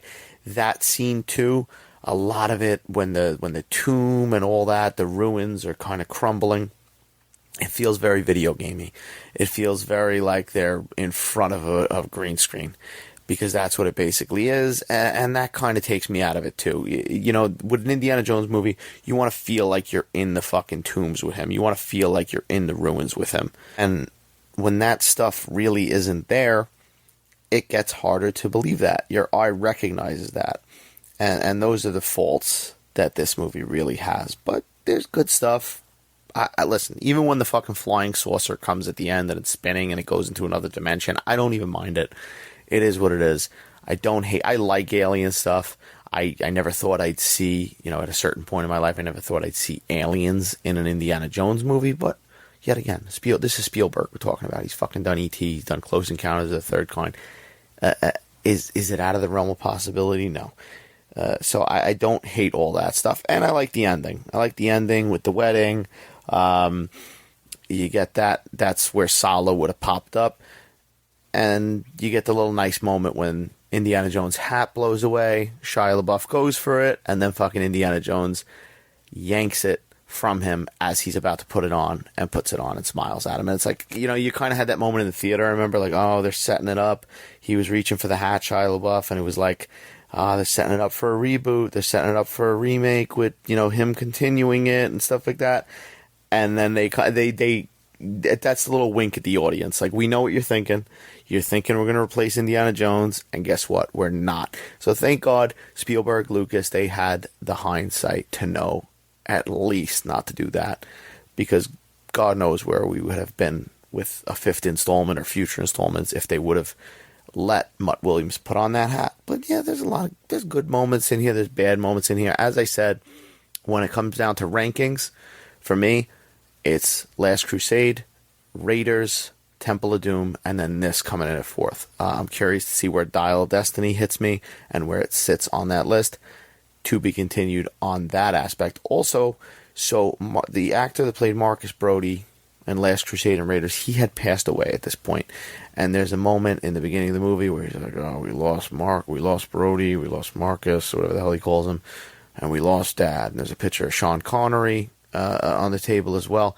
Sean Connery at this point, who, has now passed away, was not dead at this point, and there was talk that he was maybe going to do it. He decided not to. I think he was retired.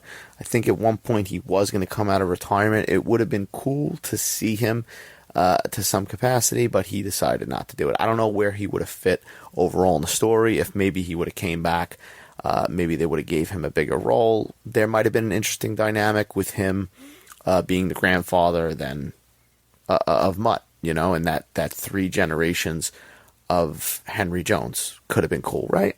But we'll probably never see that in any capacity. Well, because one, Sean Connery's passed away, as I said, ripped to the legend, and Shia LaBeouf is not in Dial of Destiny from what I've heard. I've heard some things. I'm not going to get into it. I heard a rumor that's probably true, and we'll see when we see the movie. But yeah, that's it.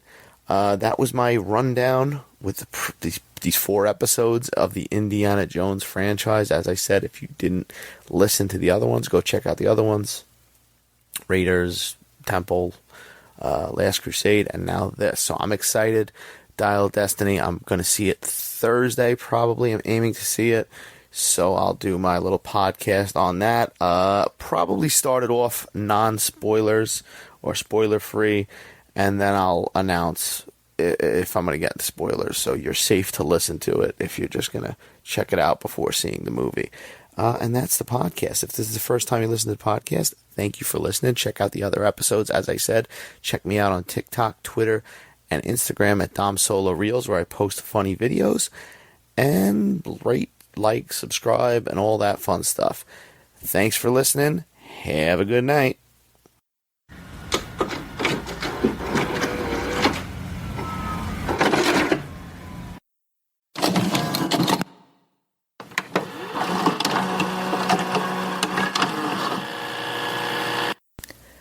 Hello and welcome to another episode of Movie Thoughts. I'm your host, Dominick Tartamella, and how's everybody doing tonight? Tonight's the night. You know what it is, because the last 4 episodes, we talked about him. We talked about the man, the myth, the legend, Indiana Jones, Harrison Ford's iconic character. As I said, in 4 of the previous episodes, I went through all the movies. Raiders, Temple, Last Crusade, and of course, Kingdom of the Crystal Skull, because we're celebrating. We're celebrating the final Indiana Jones film. That's right, the final one.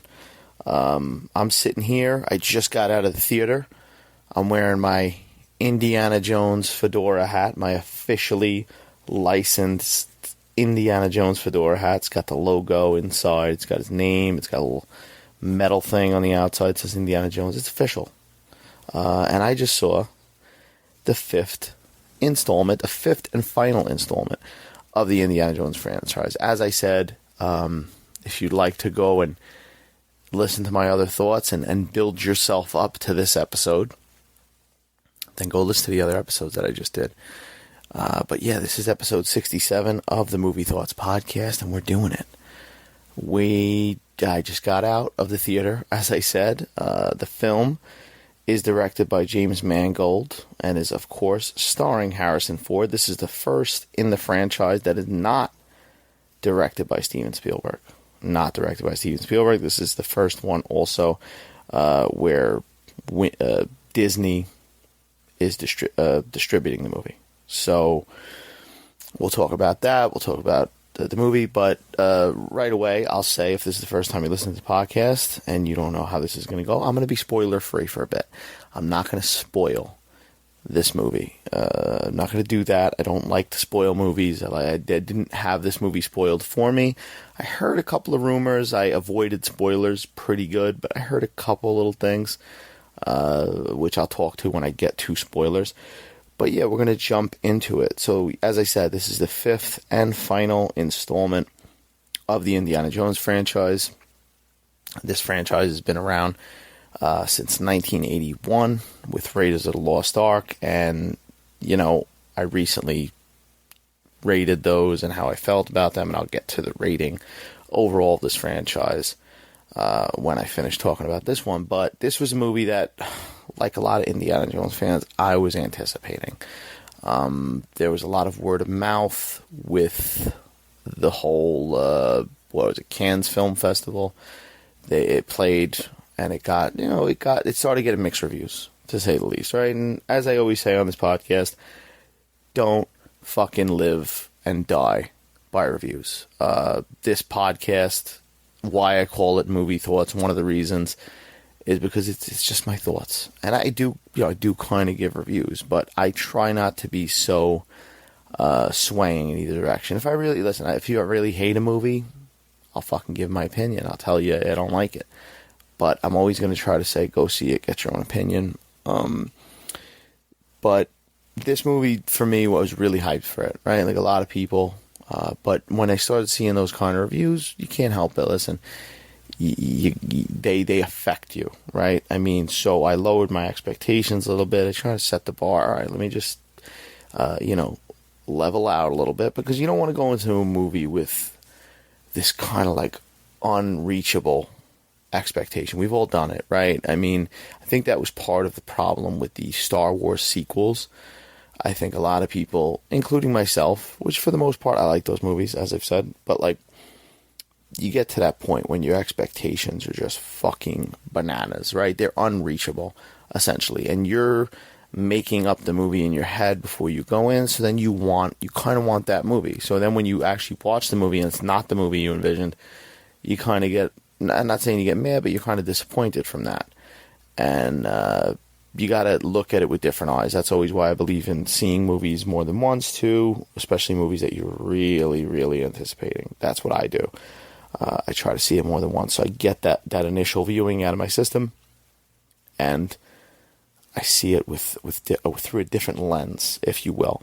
But as I said, this is the first one not directed by Spielberg, first one done by Disney. I didn't get caught up in a lot of the bullshit, as I said, with spoilers and possible script leaks that I don't even know if they ended up being true or what. I heard, rumblings, whispers about that stuff.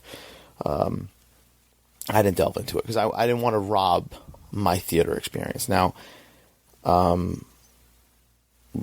get it right out of the way right now. I like this movie. Wasn't an instant love affair. I will definitely be seeing it again soon, maybe even this weekend. Who knows? When I get a chance, I will try to see it again, as I did recently with The Flash. But I do like this movie. I think it is better than Crystal Skull. Now, I also wasn't somebody who hated Crystal Skull, so I'm not saying like, oh, it's mild, but I think it's a better Indiana Jones movie than Crystal Skull. It's a little different. It kind of goes back to the basics. Raiders, and it's a simple story, and it kind of goes there. It goes to some weird places a little bit. I'll talk about those when I get into spoilers, but I'll give you a rundown. Basically this, yet again, Indiana Jones, he's in search of another artifact. Now, the movie opens up with a flashback. This has been talked about. I'm not going to spoil anything from that flashback.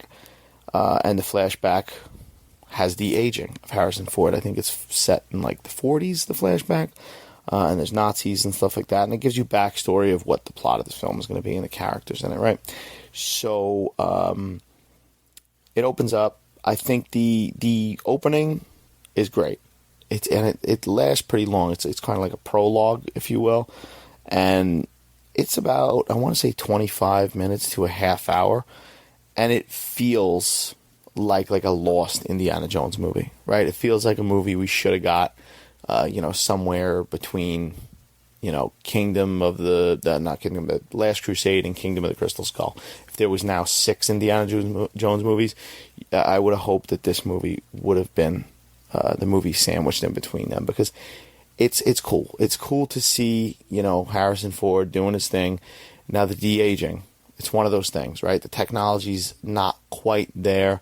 I think it's also the fact that it's like the uncanny valley thing. You recognize, how something's supposed to look, especially like an actor like Harrison Ford. You know how he looked when he was this age because you watch movies with him. So now when you're seeing it, redone with visual effects, yeah, it looks pretty friggin' good, but it doesn't look perfect in some scenes. In some scenes, there's some sequences that, like, even if it's a quick shot or something, that it looks crazy good. Like, there's scenes, but then there's scenes that it looks a little wonky. It's not like flash effects wonky, but it's like, you know, it takes you a little bit, like, because then your eyes are looking for it too. It's like the same thing with The Irishman. The first time I watched The Irishman, that whole movie, you know, was filled with the aging, and like I was just sitting there looking at the aging. And then it wasn't until the second or the third time that I was able to like disconnect from that and watch the movie, like really just watch the movie and not think about the aging every 5 minutes. But I can't help it. You know, maybe the next time I watch it, the Dial of Destiny, like I'll be able to take away more from the actual sequence. But it's an awesome sequence otherwise. I took that away from the first viewing. It's awesome. It feels like Indiana Jones. It's cool. You get backstory. It also, like, you know, when I was recently talking about Kingdom of the Crystal Skull, there was the character played by Ray Winston, and you know, there was that thing where, you know, they're supposed to be old friends, but you really don't feel it because he's a new character.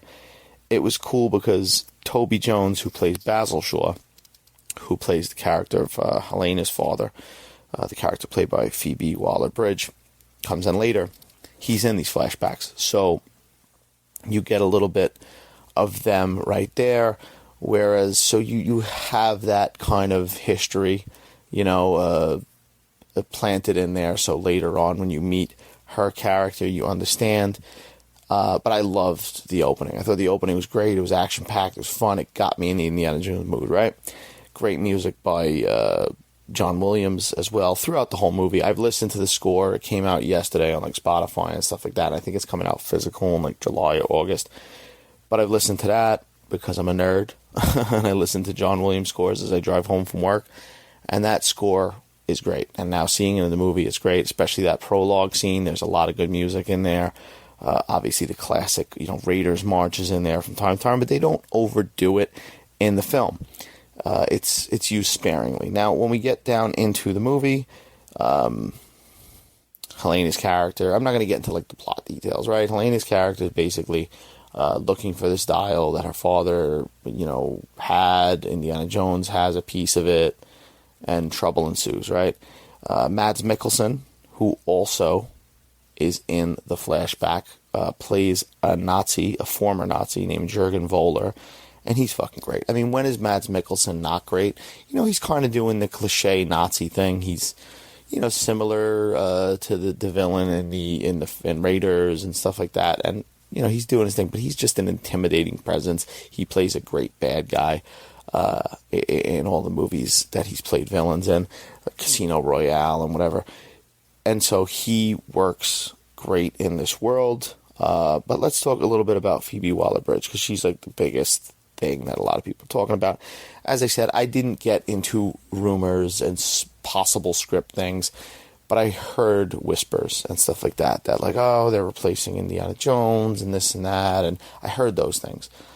You know, listen, I try to be fair with everything. You know, a lot of people, too, they get very one-sided with things. Do I agree that sometimes there may be a female character in a movie that's kind of, you know, forcefully overpowering, being overpowered and stuff like that, or, you know, the Mary Sue thing. I'm not going to get into that, but, like, yeah, sometimes they do that in movies, and it's sometimes a little annoying, but if it has something to do with the story, it's fine. But I didn't feel that way about this character. Like, I didn't feel like they made her, you know, this character that's kind of besting Indiana Jones or something like that. I didn't feel like they put him to the back burner. There's been rumors about that. I didn't take that away from this movie. I think Indiana Jones is front and center in this movie, and she's there too. She's kind of like a side character. She pops up, she does some stuff, she disappears, she comes back, but there's a lot of supporting characters in the movie, so I think she's on the same level as a lot of these supporting characters that kind of come and go through this movie. Does she help Indy? Yeah, sure. Indy helps her as well, so it's not like, to get all that shit out of your head about like going into this movie and being like, oh, they doing this to fucking give her the franchise. That ain't it. As I said, I'm not going to talk about spoilers right away, but that is not it. That's not how the movie ends. It's not one of those, we talked about the Shia LaBeouf Kingdom of the Crystal Skull thing when he was about to put on the hat and then Indy rips it away from him. There's never a moment that even comes close to that. So I'll say that, still being spoiler free. But yeah, overall I like the movie. I think that for the most part, what is it, like 2.5 hours or like 2 hours and 40 minutes, I think it is. And like the opening scene, as I said, 25 minutes goes by quick, great. Then they come up to present time or present times in this movie, which is 68 or 69. And Indiana Jones, older man, they kind of give some of what he's going through. He's teaching, he's doing this. And it slows down a little bit. It takes a dip. And then, once the plot gets going and Bridges' character comes in and, kind of is the catalyst to get everything going, it starts picking up again. I didn't feel like it dragged or anything like that. Maybe you could have snipped a few minutes here and there out.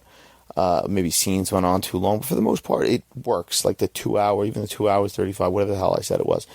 The pace goes. It's enjoyable. A lot of good supporting people in here. Obviously the actors I mentioned. Toby Jones is in the opening. He's good. Antonio Banderas pops up as a friend of Indiana Jones. He's not in the movie long, but it's fucking Antonio Banderas. He's the fucking man. It's cool to see him in an Indiana Jones movie. It's cool to see him sharing screen time with Harrison Ford and them being old friends yet again. Fucking Indiana Jones has a ton of friends, and it's cool to see him in there.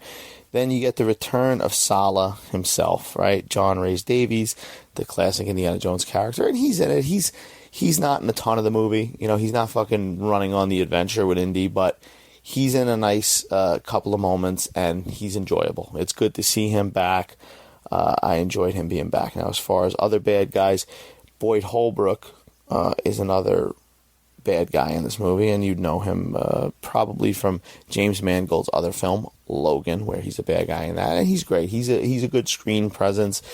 I was hoping he was going to be more, of a bigger character, but I think it's just because he's kind of like a sidekick to Mads Mikkelsen's character, so he kind of gets overshadowed there, where obviously they're going to give him, Mads Mikkelsen the bigger spotlight there. But overall, the movie works.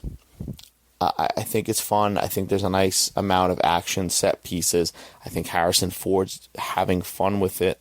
He's doing, Indiana Jones justice, this older Indiana Jones. And that's a big theme of the movie that, I look forward to watching it again to, pick up on things like that, because it's this is a different time for Indiana Jones. The movie started in the 30s, set in the 30s.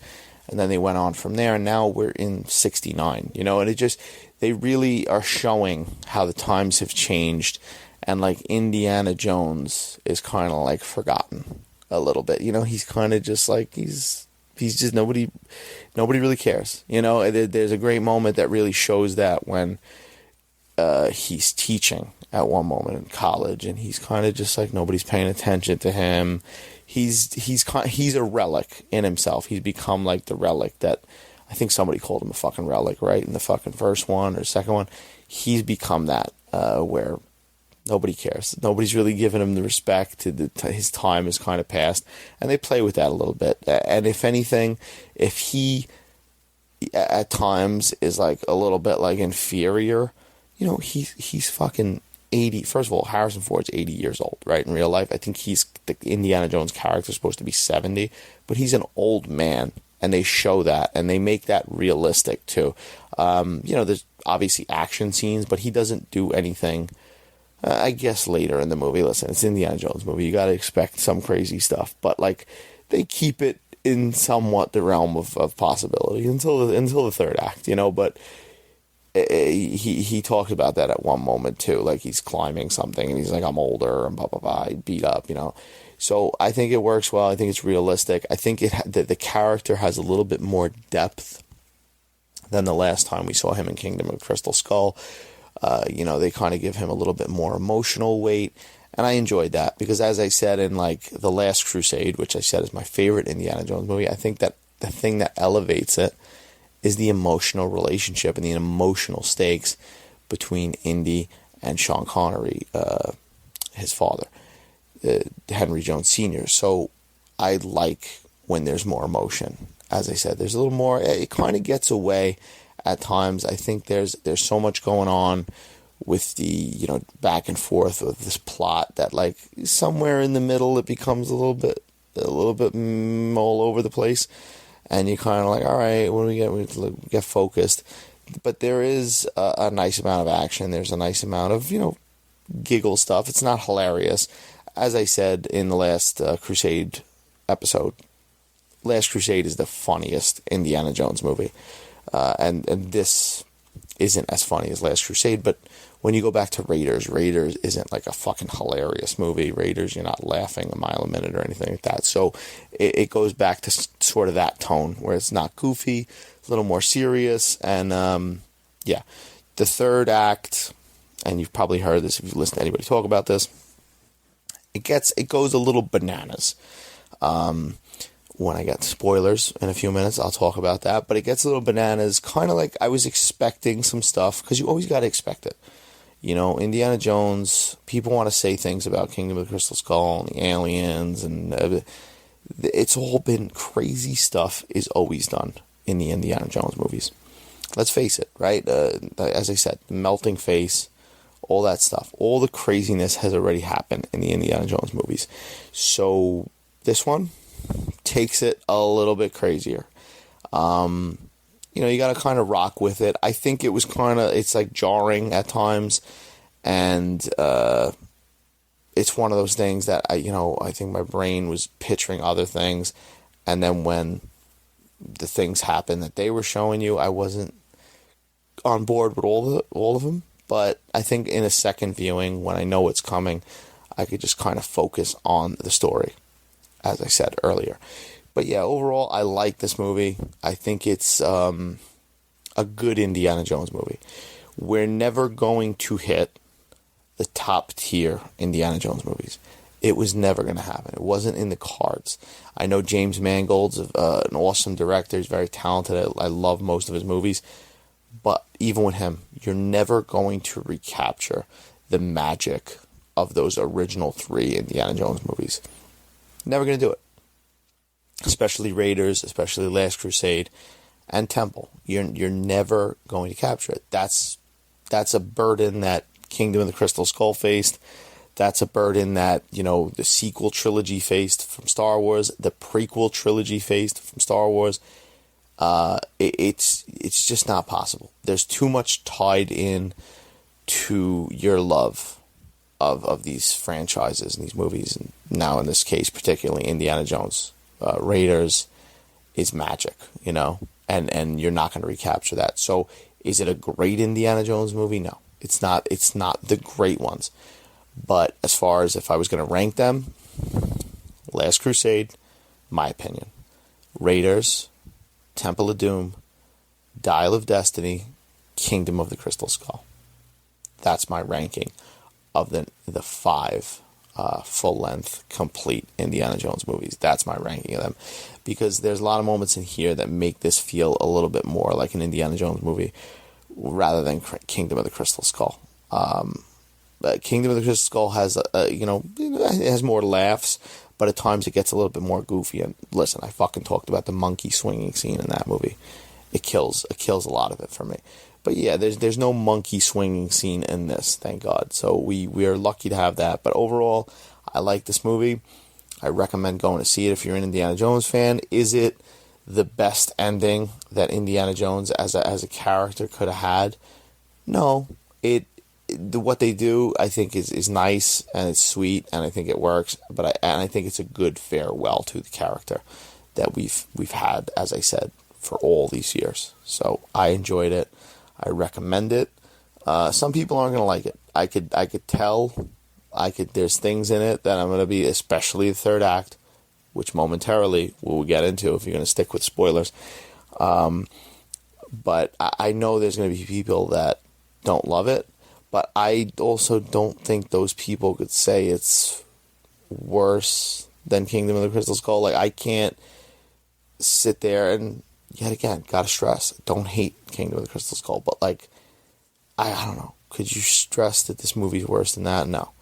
It fits somewhere nicely in between that and Temple of Doom to me. So it's enjoyable. Harrison Ford's nice to see him, and that's the thing. Like, I was talking to my wife before we saw the movie, and I was just geeking out and getting excited. I wore my fedora hat to the movies because I'm a child, and I wore my Raiders of the Lost Ark shirt, and she wore her Temple of Doom shirt. And I said, I just am happy that there's one more Indiana Jones. You know, that Harrison Ford at fucking 80 years old has made another Indiana Jones movie. I get to see that character one more time. He's an iconic character. It's no different to me than, like, you know, Stallone playing Rocky.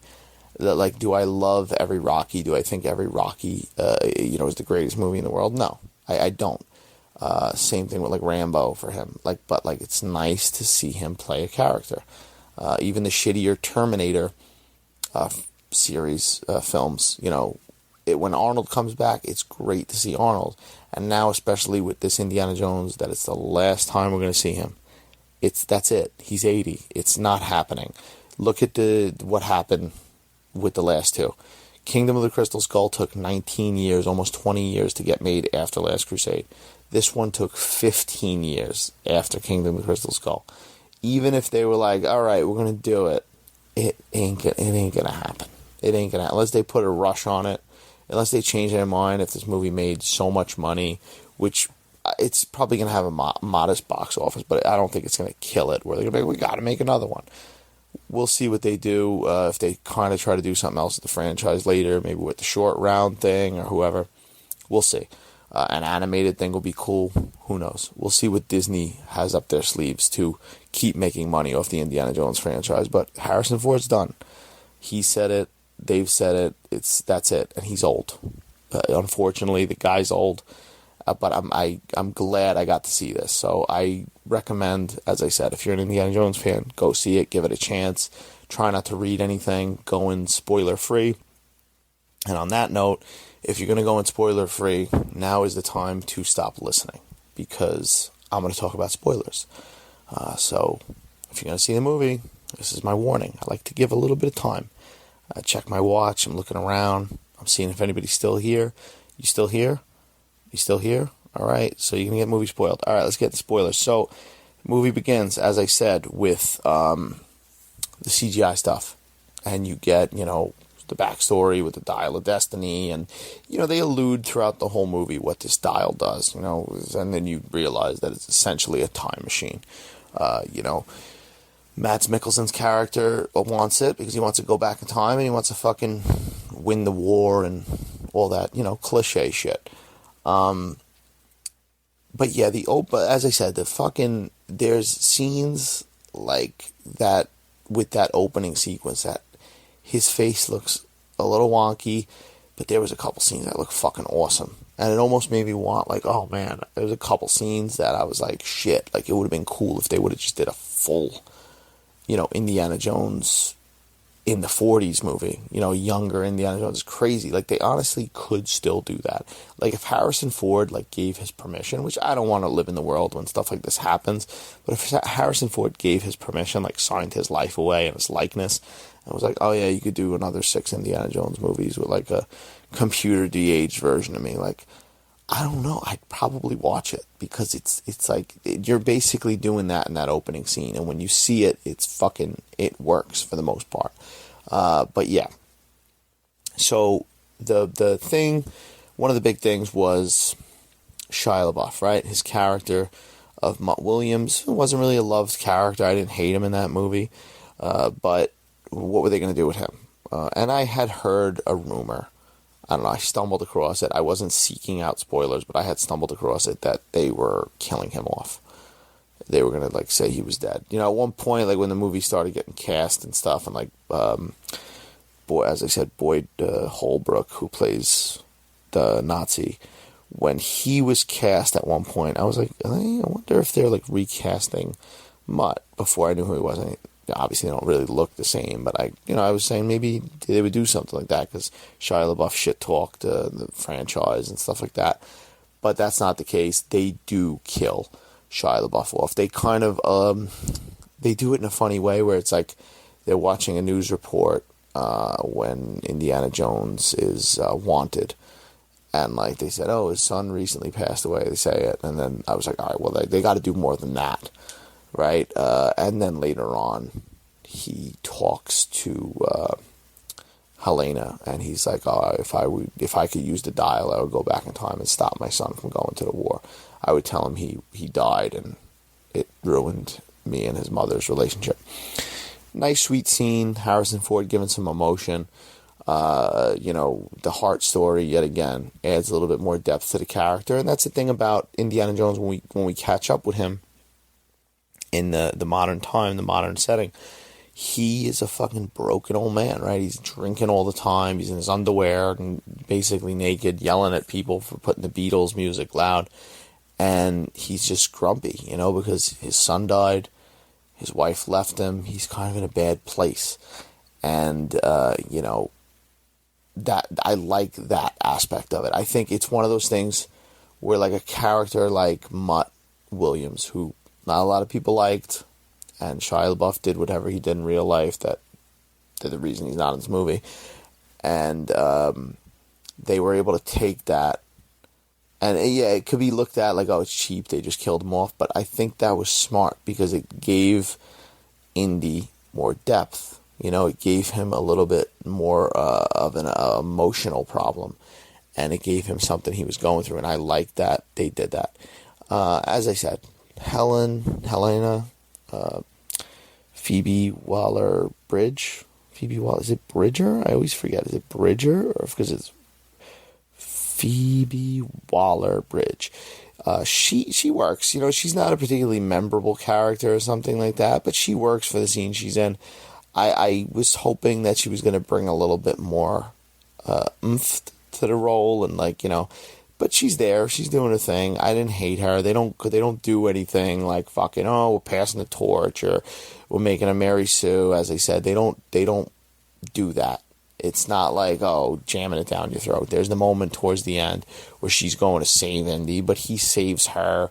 When the bugs get all over her in the fucking tomb, she's screaming and stuff like that. It's not like they did that. Oh, we got to make her fucking indestructible. So I didn't get those vibes. I didn't mind that relationship they had either. It was, there's another flashback with her father's character where it's like years later, and like Harrison Ford's a little bit more aged. He got the gray hair, and that shit looked good because that was like a little bit. He was like supposed to be a little bit younger, I guess, than you'd say maybe he was in Crystal Skull. So it was somewhat like recent. They weren't aging him back 40 years, so that one looked a lot better as far as the de-aging. I like those little flashbacks. They added the depth. As I said, it was like another Indiana Jones movie, like a little mini Indiana Jones movie. All that stuff worked. And now we'll get into the banana stuff. So, like, listen, the Dial of Destiny, they alluded to it in the trailers. You could figure it out. It's basically a time machine, right? And it is fucking one of those things. Like, how is this going to work? Is this going to fit into, an Indiana Jones movie? Is that going to work? I mean, how are they going to do it? And when they were going back in time, because then they're going back in time in the plane, and Indy realizes that, oh shit, this fucking, you miscalculated, and we're not going back to, 1939 or wherever you want it to go back to. We don't know where we're going back to. I was like, I didn't know what to fucking expect. I was getting all excited. I was like, oh, what the fuck is this going to be? And, I was almost picturing for a minute that, like, they were going to be back in, like, fucking dinosaurs. Like, I don't know, Steven Spielberg's fucking Jurassic Park. I was thinking that because I was like, they're going to go batshit crazy. And I'm glad they didn't go that route. They go back to the Roman war, Archimedes, whatever the hell his name is, and he's there. It's a little weird. It gets a little weird. Like I said, I understand the gesture that, of it all. Like, Indiana Jones has always studied relics and artifacts and history, and now he's in history. So to put him in that, it's like, oh my God, he must be he's like all like amazed by it and stuff like that. But I don't know, it was a little weird. It was a little weird seeing him back in time, and then he wants to fucking stay. And I'm like, oh no, like, are they gonna fucking keep him in here? Like, how's this gonna work? Because then I was picturing, like, he was going to go and save Mutt at one point. Like, he was gonna go do what he said he was gonna do. But then I also knew, like, the real life drama, like, all right, Shia LaBeouf's probably not in this movie. But when he was saying that he was going to stay, I was kind of like, I don't know how I feel about this. I don't want him to stay in the past. What is that going to mean?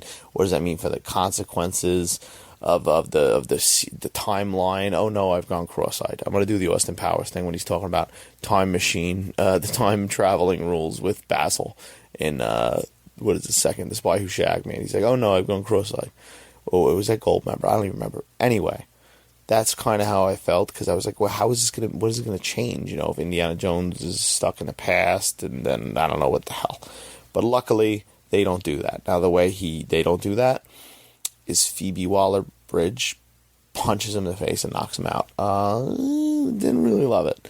I didn't really love it for a couple of reasons. I mean, the main reason is, like, they're back in time.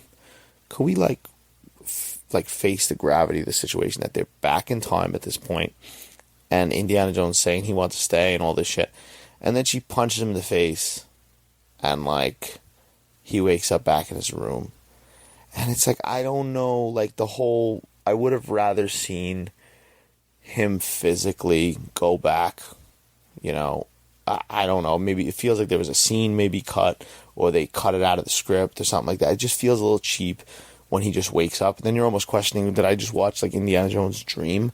Because, then, spoiler, obviously Karen Allen as Marion comes in and, shares a nice moment with Indy. But like, I was almost thinking, like, are they not divorced? Did I was almost expecting, like, because then a couple of people start walking in, like Sala starts walking in, and his fucking 28 grandkids, whoever they are, and I was almost picturing like Shia LaBeouf coming in with the fucking hair comb and the leather jacket and be like, hey Dad. At that point I didn't know what to expect, and it just kind of was a little, you go through so many different extremes at that moment, whether he's in the past or going back to the future. Did I just do that on purpose? But and then Mads Mikkelsen character's dead, and you're like, what's gonna happen? And then it's just like the punch, and then he wakes up, and then Marion's there, and it just felt a little rushed. I don't think it was like wrapped as neatly as I wanted it to be. I wanted there to be a little bit more closure. Before you know it, they're kissing, and they're doing the call back to Raiders with the, it doesn't hurt here, and I thought that was nice. I thought that was a nice moment, but it felt a little rushed. And then of course you see the last shot of the hat, and he pulls it in, and I thought that was nice, but would have probably liked a tighter ending as far as the movie went, and this is the end of Indiana Jones. I didn't hate that he went back in history and stuff like that, and I think it'll sit with me better on different, multiple viewings, but could have been a little cleaner of an ending. We could have got him coming back, maybe reaching out to Marion, having her in it for a little bit more, but then at that point, then the movie's 3 hours, so maybe there was some stuff cut, but I can't stress that it feels a little bit cheap to me. I did like seeing her. That was one of the worst kept secrets too, because there was a poster released and her name was on it. I don't know what fucking bozo did that. Also, she was at the premieres recently and stuff, and yeah, they do honor like legacy characters sometimes at premieres, but like, you knew she was in this movie because they got married in the last one. There was going to be some talk about her, and then once she started popping up, like as I said, at premieres and stuff, you knew she was going to be in this film. So she works well. It's fun to see her, and it's fun to, I guess, give Indiana a sort of happy ending. I mean, Mutt Williams is still dead, though. Like, in this world, his son, Shia LaBeouf, is still fucking dead. He didn't go back in time and go save him. But time travel is always a fucking funny thing in movies, and especially in an Indiana Jones movie. It's it feels a little bit out of place, but as I said, like, we've done all the crazy shit in Indiana Jones movies, from aliens to melting faces, and it is what it is at this point. But I don't know. You know, he does... What's more unrealistic, time traveling or the fact that an 80-year-old man, like, parachuted out of a plane? I don't know, but it works for the most part. I didn't love the ending, but I did like this movie. I will be seeing it again. I'm curious to see what other people think now that, like, the mainstream audiences are seeing it. It's not just credits. I'm curious if some of the fucking people that... I want to go read what these, like, leak things were now that I've seen the movie, because I think they were just fucking insane. You know, there's a lot of... It's repeated constantly, but the internet becomes kind of like this fucking... just box. This endless capsule of hate and anger and just whining, and it's like everything that comes out, somebody's got something to say, and everything. Like, nobody's... It's funny because part of me, I sometimes think I'm a pessimist, and at times, but then when push comes to shove, I know I'm like an optimist, and I could base that essentially on my movie going. I could just base it. It just speaks volumes, because I go into movies with a positive attitude. I try to be like, oh, this is going to be good. And if it's not that good, I'm like, you know, even Flash. I mean, I don't want to fucking start talking about the Flash again. I've seen it twice. I had 2 episodes where I talked about it. Now that the dust is settled, I like the Flash. I enjoyed it. I don't give a shit what anybody thinks. The weakest point of that movie, and I talked about that in the podcast, is the fucking CGI. I like the movie, though. Is it the best movie in the world? No. It's similar to this movie in that aspect. Like, is it the best? No. But it's a fun movie. It's enjoyable. You check your mind at the door. That's it. It's not gonna change your life. And that's the thing with movies. Like, what do you expect from a movie sometimes? And getting back to, like, this is never gonna live up to the originals. That same, mentality. But, like, are you looking for this movie to change your life? Because it's not going to. If Raiders changed your life when you watched it when you were a kid, that's great. But this film isn't going to. This is just another continuing adventure, and that's fine. Not every movie has to change your life. You don't have to be blown away by every movie. Could it have been a little bit of a better Indiana Jones? Sure. But it's good enough to me, and that's all that matters. But that's the podcast. As I said, check out the other episodes. I did the other 4 Indiana Jones. Can't stress that enough. Now's the time to recap on those, and let me know what you think about that. If this is the first time you listen to the podcast, welcome. This is how it goes. I do some wild stuff like this, do some older movies, newer movies, talk about movies, and all that fun shit. Like, subscribe, rate, review on iTunes, Spotify. Show your support. I appreciate it, however that works. Also, check me out on TikTok, Twitter, and Instagram at DomSoloReels. And probably have a new episode up sometime next week. But that's it, guys and gals. Thanks for listening, and have a good night.